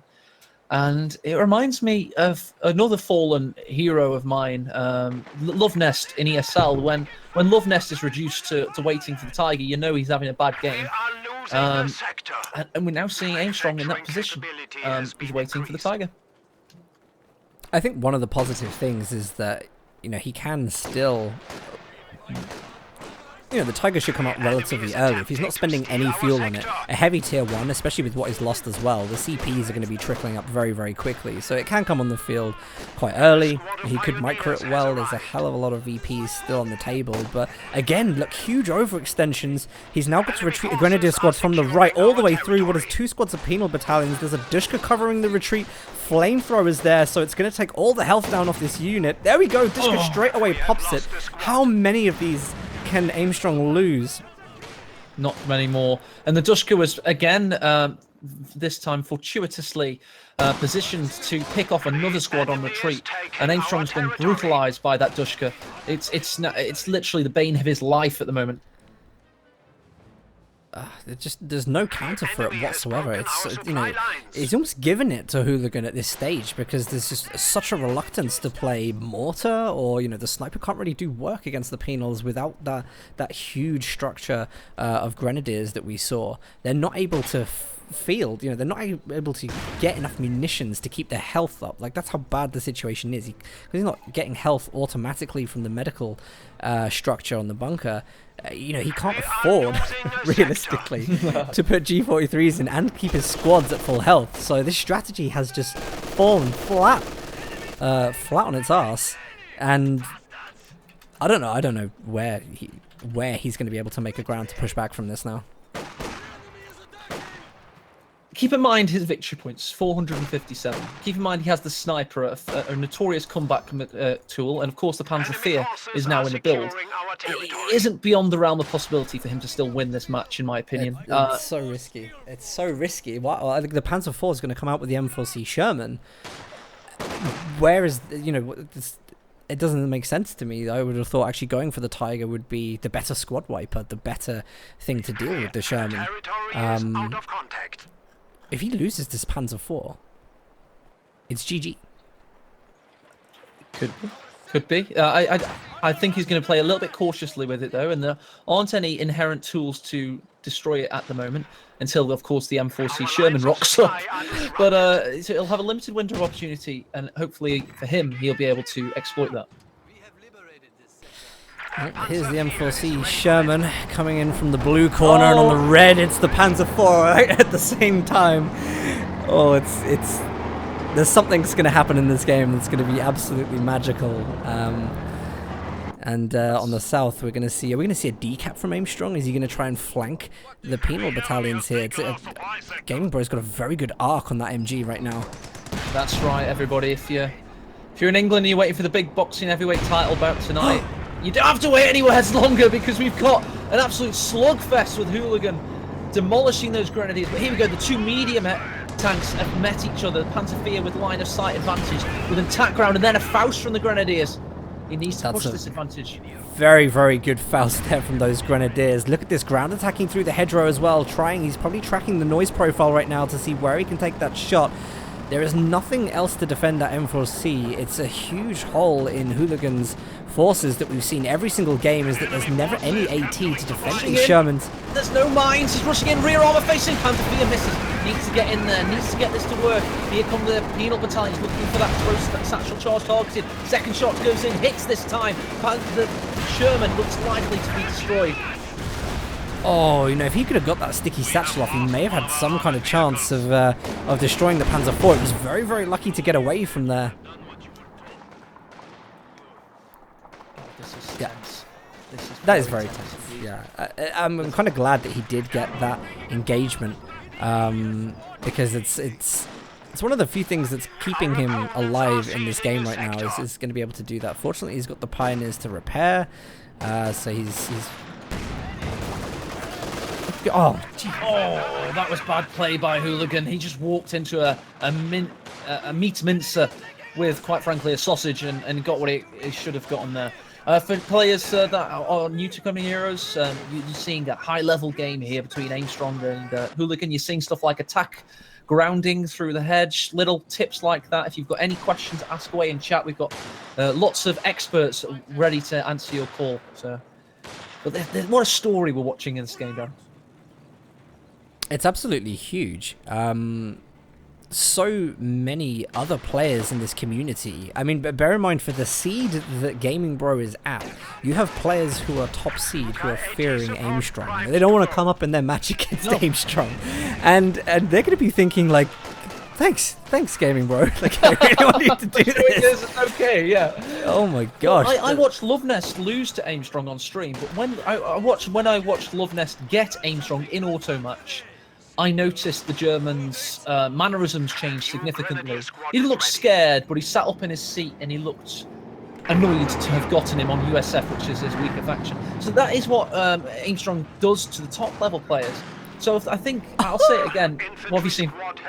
Snipers from GB wiping a Grenadier squad. This is just brutal. Aimstrong is losing so much. The squad wiping alert has just been going off in my ears constantly for Aimstrong, and he's just throwing more things at this. He's never going to be able to get that Tiger out in this time. It's triple capped with no real way to disrupt it. Yeah, it's got a long, hard slog to getting the 230 fuel necessary, but he'll get there. He's capping this middle victory point with a Pioneer that's about to die. The sniper needs to get in position, but it's just going to survive. But as you say, at least he's getting the northern victory point, so he will, delay farther time. Wow. Wow. What do you even cast for games like this? I'm just enjoying the show. There were so many combinations that I'm thinking of in this tournament. How great is it going to be seeing Aimstrong play Love Nest or playing Hands, all these combinations, right? But now I'm thinking, hey, I want to see GB play, all of these top players. Is GB going to be the new, the new top-level player to I think make. what it shows you is you've got to trust in the Come Heroes 2 community and the depth of strategy and play out there. GB Hooligans, he plays a lot of 2v2, he plays 1v1, he doesn't really concentrate on auto match that much, he just plays the game and enjoys himself. But he's a very competent player, he's clearly practiced and prepared for today. I think he knew that he would be facing Aimstrong 2 days ago when Aimstrong's opponent pulled out and GB was at the top of the waiting list on account of being 33 seed. So he had time to prepare, and damn did he prepare. Jesus Christ, he had strategies ready to go with his fortifications doctrine, and quite frankly, his standard of play was ready to play against Aimstrong's standard. And we now find ourselves in the deciding 5th ace game, and it looks like it could go either way, quite frankly. I think I may have just seen something I disagree with from GB there. The Su-85 was building for quite some time, and whilst I get maybe what the idea of this is, the M4C Sherman was so good against the Grenadiers, you know, wiping those models. Now he's just put it with one pure anti-tank unit on the field. He'll get the range, he'll get the vision, but the Panzer IV is just going to avoid it at any instance. Yeah, it's not a great decision, and it may be what he's looking for to get into this game. Aimstrong is a little bit of a misplay in terms of build order from Hooligan. I mean, look at the Su-85, it's just going to sit there. It's I always make it the equivalent of a train. It's on tracks, and if your enemy doesn't go onto those tracks, the Su-85 is pretty much useless. We may see a counter snipe, by the way. We've got the veteran C2 austere sniper ready with the incendiary. Hopefully GB knows that this is on the field. He must have done by the fact he's taken a number of shots already. 20 kills on it. But there's the potential for the Soviet sniper to go down very, very quickly.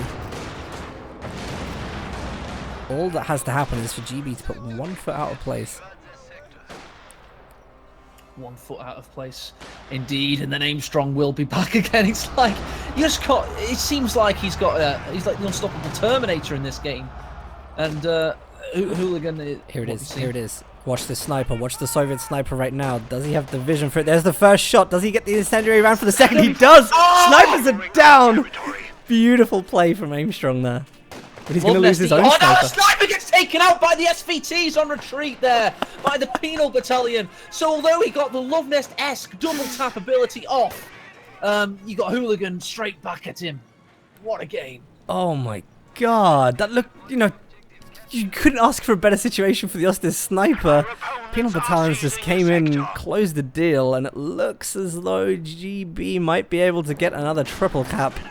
He's already in a very dominant position, but Aimstrong is going to replace that straight away. Yeah, he's able to replace it straight away, and he has confidence in his abilities. I mean, at least he wipes his opponent's sniper. He'll be thinking, so he paid for the first one, why not get a second? We have a new sniper under our command. Gosh. Crazy, crazy business. I don't know if I find this risky. GB is actually going for another Su-85 here. Which is a strange decision. Maybe he's just looking to lock down the corridors and then just focus on the penals in their micro against the Grenadiers. Another squad goes down for Aimstrong. How unfortunate is that? What I'm excited by here, Dan, is we've got a 2v2. Sorry, I keep calling it a 2v2 player, but he is a guy that plays for fun most of the time. Oh no! What the hell? That Dusker just wiped the second sniper on the field. What a disgusting RNG crit, quite frankly. And that's exactly what Hooligan needed, but it's exactly what... Oh, we've got a Grenadier in the house as well. Could be getting critted next. The RNG is swinging against Aimstrong. Oh, mate. He's got to be furious right now. I can't believe that happened. He must be... do you know what? I almost thought it was the engineer, but it must have been, as you say, the shot from the Dushka. Like, longest range there. It's... 360 manpower that he spent just after losing one already. A total of 720 manpower thrown in this game from a position where he needs to be coming back. 2 risks that have backfired. He didn't throw that though. That was just bloody damn bad luck. The Dushka created the... I think the combat engineer must have got a shot in, like you say, and it was just wombo comboed instantly. It was on negative cover as well, if you notice. That road there leading it into the entrance is negative cover, so of course he had the received accuracy debuff. So yeah, Bloody hell. Our opponents are Gosh, seizing a sector. you know what? GB's maybe playing. This might play a little bit well into his hands because Aimstrong is actually coming up to Tiger territory. Somehow, Aimstrong is clawing resources across the map where he may be able to pull this unit out fairly shortly.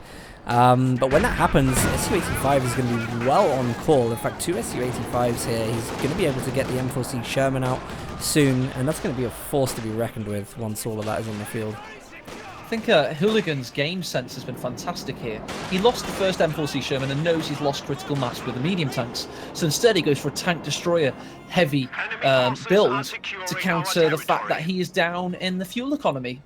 So wow, what ability to read the game, in my opinion. As you say, he's now timing it so the Tiger comes on the field, it's immediately negated. Yeah, that's going to be the strong point, but I mean, there's still VPs in this game. I have to say, one thing that is really impressive of Aimstrong is how much work he's able to do with the little he has on the field. He's making...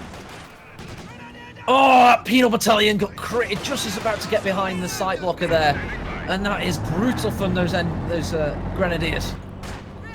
Tigers are now on the field. Tiger Panzer IV versus 2 Su-85s. Manpower is finally evened out on the field. Low health squads that really need to get back to base for GB. But he really wants to just drain as many VPs as he can before things get difficult with the arrival of the Tiger. It's still anybody's game right now. Both players, like, even though it looked much worse for Aimstrong, both players are still in a position where it could go either way. It's ultimately tense.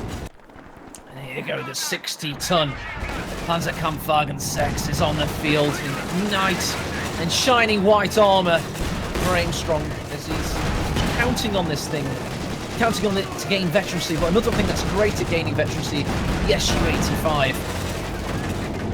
He needs to be really careful of that Dushka in the church in the centre because another shot could take that church down. There we go, Dushka is lost. GB needs to be very careful now, but he's putting a lot of micro focus onto the tanks that he has available. M4C Sherman needs to take care of the Grenadiers whilst the Su-85 takes little picket shots off at the other armour. Such a tense game right now. God, it's getting extremely tense. It's very mobile as well. It's infantry based, it's armour based. It's exactly what you want in an exciting Company of Heroes game. 363 victory points for Hooligan, 202 for Aimstrong. A deciding ace game in the first round of the Grand Championship Series. For everybody that's donating on Kickstarter and continuing to do so, and has donated to get it to the staggering total it is right now, this is for you. This is the entertainment your money has bought. This is the Grand Championship Series, ladies and gentlemen. I can't think of any better place to be right now than right here. Oh, this is a great play here from Hooligan, identifying the suppressed Grenadier squad. Can he get that last shot off the Wiper squad? He can. They're constantly evening out the damage between them. One squad goes down here, another one goes there. It is, as AE would always say, tit for tat in these engagements. But the question is, who has the better composition to build on right now? There's veterancy flying all over the place. Aimstrong's armor is counted, but he's damn well using it a lot better at the moment. Yeah, it's tit and tat. Tit for tat, rather. My own quote used against me. Ebb and flow, left to right. They're just literally smacking each other in the face. And round 8 fight. We're here, and here you go. The Su-85s are starting to smell blood. They're coming up through the central ground. One of them finds the Panzer with a lucky shot, gets it straight in the face. Oh, so tense, really tense. Grenadiers here from Aimstrong look like they might want to try and flank, but the M4C Sherman will find them, and that's a risky situation from Aimstrong, who's bunched up his units there.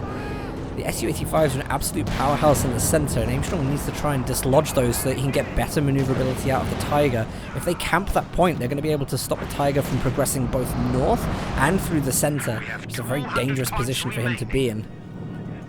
Grenadiers there, getting flames licking their osses as they retreat. The Tiger is down to half health thanks to 2 great shots from the Su-85 up through the centre. And here we go, though. This is the unit you would have expected Aimstrong to want to build in this situation. He's getting the Stug out. The Sturmgeschütz is a fantastic tank, assault gun turned tank destroyer in its own right. Not quite as good as the Su-85, but with with supporting fire, it could be really what he needs.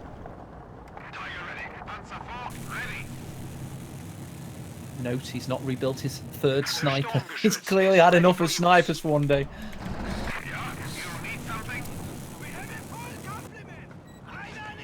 Gosh, what a game. What an absolute finale to this series. This is...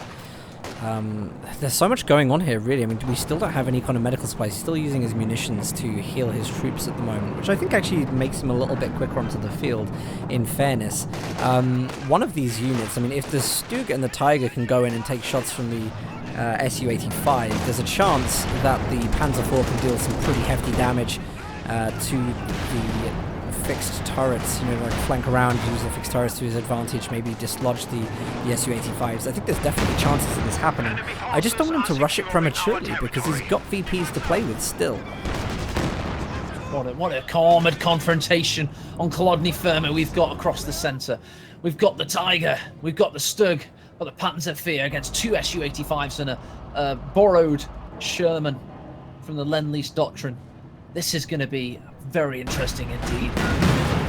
We know who packs the bigger anti-tank punch, but we know who's got more manoeuvrability. Also, Dan, we've also got the Stuka anti-tank close air support, which has just been smoke hurtling down. The Su-85s are getting countered. The Tiger's coming in. The Panzer IV is coming in. The Sherman's in an ambush position. We're going to get that rear armour facing Su-85's about to go down. Tiger's getting done down by the Sherman, though, as the Stuka rains fire from above. What an armoured confrontation. It looks likely that Aimstrong's come out highly on top here. All 3 vehicles down for Hooligan. Aimstrong reigning supreme through the centre. Wow, what an amazing play. Ju-87's completely shredding the grouped up Su-85s there. Unfortunately, Sherman could knock the rear armor hits on the Tiger, and GB is pressurized. He's starting to lay demo charges down. He's going to lose his triple cap, which means that Aimstrong is well and truly back in this game in style. This is very much like that scene in Game of Thrones where the dancing fighter with the sword is up against the mountain that rides, Gregor Clegane. And it's going great at first. He's darting around, he's making a show of it, and then he gets his skull crushed in this case by a Stuka and a rampaging Wehrmacht armour. But regardless of whatever happens today, GB, it looks likely now that Aimstrong may be on top, but we won't forget what's happened today. Win or lose, GB, you've been an absolute legend in my mind.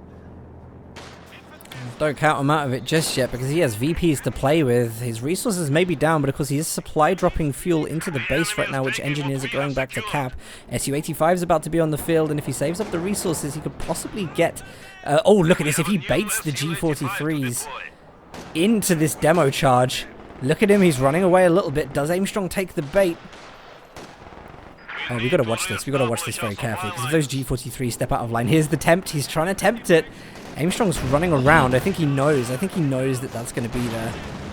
Yeah, he's got a good idea. Never discount his tactical abilities in that sense. And it is brutal if that is the case, if he's just literally ignoring the demo. Yeah, I think he's going to have a pretty good idea that that's there. I know that the Panzer IV charging in through the central engagement. T-34, sorry, the Su-85 takes its first shot, but it's engine damaged. And this is a great opportunity for Aimstrong to close the game. At least I think that's closing the game. Oh, this is a perfect opportunity for a base rush. This really is. He's got everything, but to be honest, I think he's just lucky to be getting through to round 2 of the tournament today. If that is indeed what happens, we've seen so many twists and turns. But Jesus Christ, that push with the Stuka air support is his reawakening in my mind, because he was the giant that was getting killed by David here, and David and Goliath story.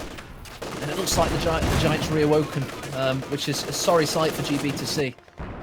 And a sorry sight for all us to see, to be honest. I think even if you're an Aimstrong fan out there, you've got to admire GB today, and you've got a large part of you's got to be wanting him to have won this. Yeah, and on the flip side, just have to say, what Aimstrong's doing is incredible because he's been on. I mean, how much has he lost in this game? It's an extortionate amount of units that have been traded, and all these opportunities. You know, both of the players have been so cutthroat so far. For Aimstrong to still manage to get that collection of units out in the field, to save those resources under all the pressure that GB's put him under is absolutely fantastic. And it's those kind of plays, you know, there's all in. He threw everything he had into that engagement. It was calculated, it was perfect, and he lost nothing. And those are the kind of plays that make the difference between what we're going to see as our top seeds and what we're going to see as what is an incredible player that is, you know, lucky to have a chance in this tournament. Well, this is GB's final. This is him playing at his best. I think, I mean, I've got a little announcement to make after the game. I'll wait until it's finished, but I just want to wait to see how mine's gone off on the Tiger. Defensive mine's gone off the Tiger just as Zis rolls onto the field. What a fantastic play by Hooligan. He's fighting his hardest out there. He's made this round one game feel like, quite frankly, a final of a tournament. It was a good play, but I don't know how much good it's going to do him at the moment because he just doesn't have what he needs to close it in. Even if he pushes up with the AT gun, that's going to get countered pretty quickly by the G43s and Panzer IVs lying waiting in repair at the moment. The veterancy is so strong in Axis tanks right now that it really, one AT gun is not going to pull the difference. And now we're just seeing VPs draining down. It's a triple cap, so one VP drain every second means, you know, just over 4 minutes of the game left before we will be what looks like putting Aimstrong through to the next round. I think it'll be one of those scenes where we carry the dead body of the warrior that is the Hooligan up in the crowd's arms and carry him off for, quite frankly, a state funeral. Because this has been a warrior's battle. This has been absolutely amazing. He's still giving it his best shot, though. You can really tell that GB wants this. This is history in the making. He does not want to lose his chance, and he's already in the books. But imagine closing this game would be the biggest thing ever, and he's not prepared to let that chance die. But unfortunately, the crew members of the AT gun don't share his sentiment. Taking 4 models off the squad there. Now it's time for Aimstrong to destroy the AT gun. GB, I don't think now has any way of coming back into this. I'm just gonna say it then. If you're watching this right now, GB the Hooligan 486, GG, well played, absolutely fantastic, sir. And from the GCS project to reward you for all of your refereeing. Of course, as you already know from watching this right now, you've got VIP treatment at the live finals. We're going to be flying you over to England to referee in the live final. So for a 16-year-old guy, that's a great community legend. That's a fantastic thing in itself. Well, for your victories today, and quite frankly, for your victory overall, because this is not a loss if you lose to Aimstrong in a best of 5 in the 5th game. We'll give you a £30 bonus based on your performance just on this game alone, standing in and doing so damn well. I'm the keeper of the prize from GCS, and that is my decree. £30 bonus goes to GB the Hooligan 486 for one of the best stories in Coming Heroes 2 history.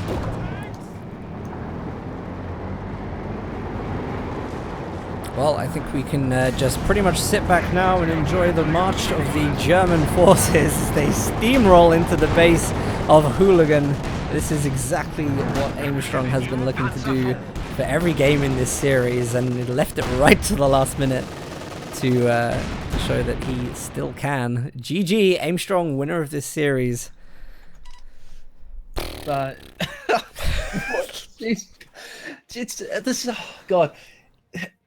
There's so many analogies. I think like one of the most famous ones is. Are you on the stats screen or the camera screen, by the way? Yeah, stats.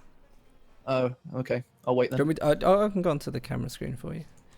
I just like when we're talking and like reminiscing. I like speak directly to the camera. I think one of the coolest analogies you could ever have, and Danny, sure you agree. Have you seen Rocky 1? You must have seen Rocky 1. Nope.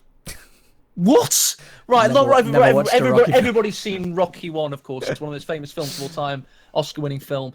In that film, Sylvester Stallone, Rocky, does not actually win. he gives it his all. He goes all the rounds with the greatest boxer in the world, fictionally, of course, Apollo Creed, and he does not win. The moral of the story, though, is he's a slugger that came out of nowhere, and Yo Adrian, he nearly did it. He does not win in that first film, and it's beautiful because of it. And quite frankly, Hooligan is now the Rocky of Company of Heroes. He's come into this today, a complete unknown, a referee, a tournament organizer, a substitute in this matchup, and he quite frankly has gone up against a juggernaut in Aimstrong. And although he hasn't won today, he is victorious in all our hearts. So well done, the Hooligan. You can go back to the stat screen if you wanted. No, I'm taking it off. No, sorry. Just taking flack for never watching. It's never interested me, actually. It's sad. Classic films, but no. Sad to say. What I'm more interested in is freaking CoH2 esports, which apparently has dominated my life since the beginning of time. That was an absolutely amazing series. We've got the next series coming up pretty soon, which is Jeslin versus Havoc, which we thought was going to be the bigger of the two series today. No. It may still be. These guys are probably going to be having some pretty epic games together. It'd be nice. Do you know what? Like, I'm really hoping we get to see some USF in this series. It's been one of the factions we haven't seen too much of through the tournament so far. So I'm really hoping that there's some USF players in. I don't know too much about the background of Havoc. Jeslin's a very, very solid player, though. Probably looking at some decent OKW games from him. But yeah, it's going to be interesting. How long do we have, do you think, before they're ready to go? To be honest, mate, you definitely want to go over to a weight screen for like 10 minutes whilst you just get that set up and run the reel. Catch my energy back. Yes, indeed.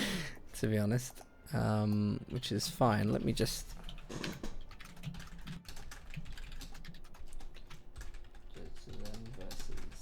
Havoc. Yep, this will be good. We'll go over to the weight screen because it also gives my PC a chance just to relax a little bit. Before the next series. By the way, shout out to Excessive Profanity who's in chat.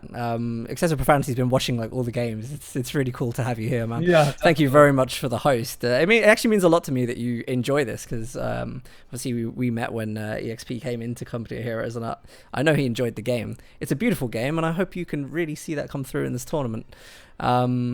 But yeah, guys, we'll go over to the weight screen. It won't be long before the next game. It's probably looking at 5, maybe 10 minutes at a push. But we'll get straight into the battle planner, do the coin toss, and then go into the next awesome, awesome series of Company of Heroes. So see you shortly.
Guys on the stream, I know you're still there. We are going to do a raffle whilst you're waiting as well. We will give away 2 Company of Heroes 2 commanders this time. We've got some of the more recent ones to give away. So if you want to have a chance to win those, ! raffle in chat, and we'll draw that just after we do the coin toss in the first game.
really, really going to hurt. This is Paula's moment entirely, though. He absolutely has to nail this right down. The micro has got to be perfect. There we go. He manages to use more speed to get the Comet around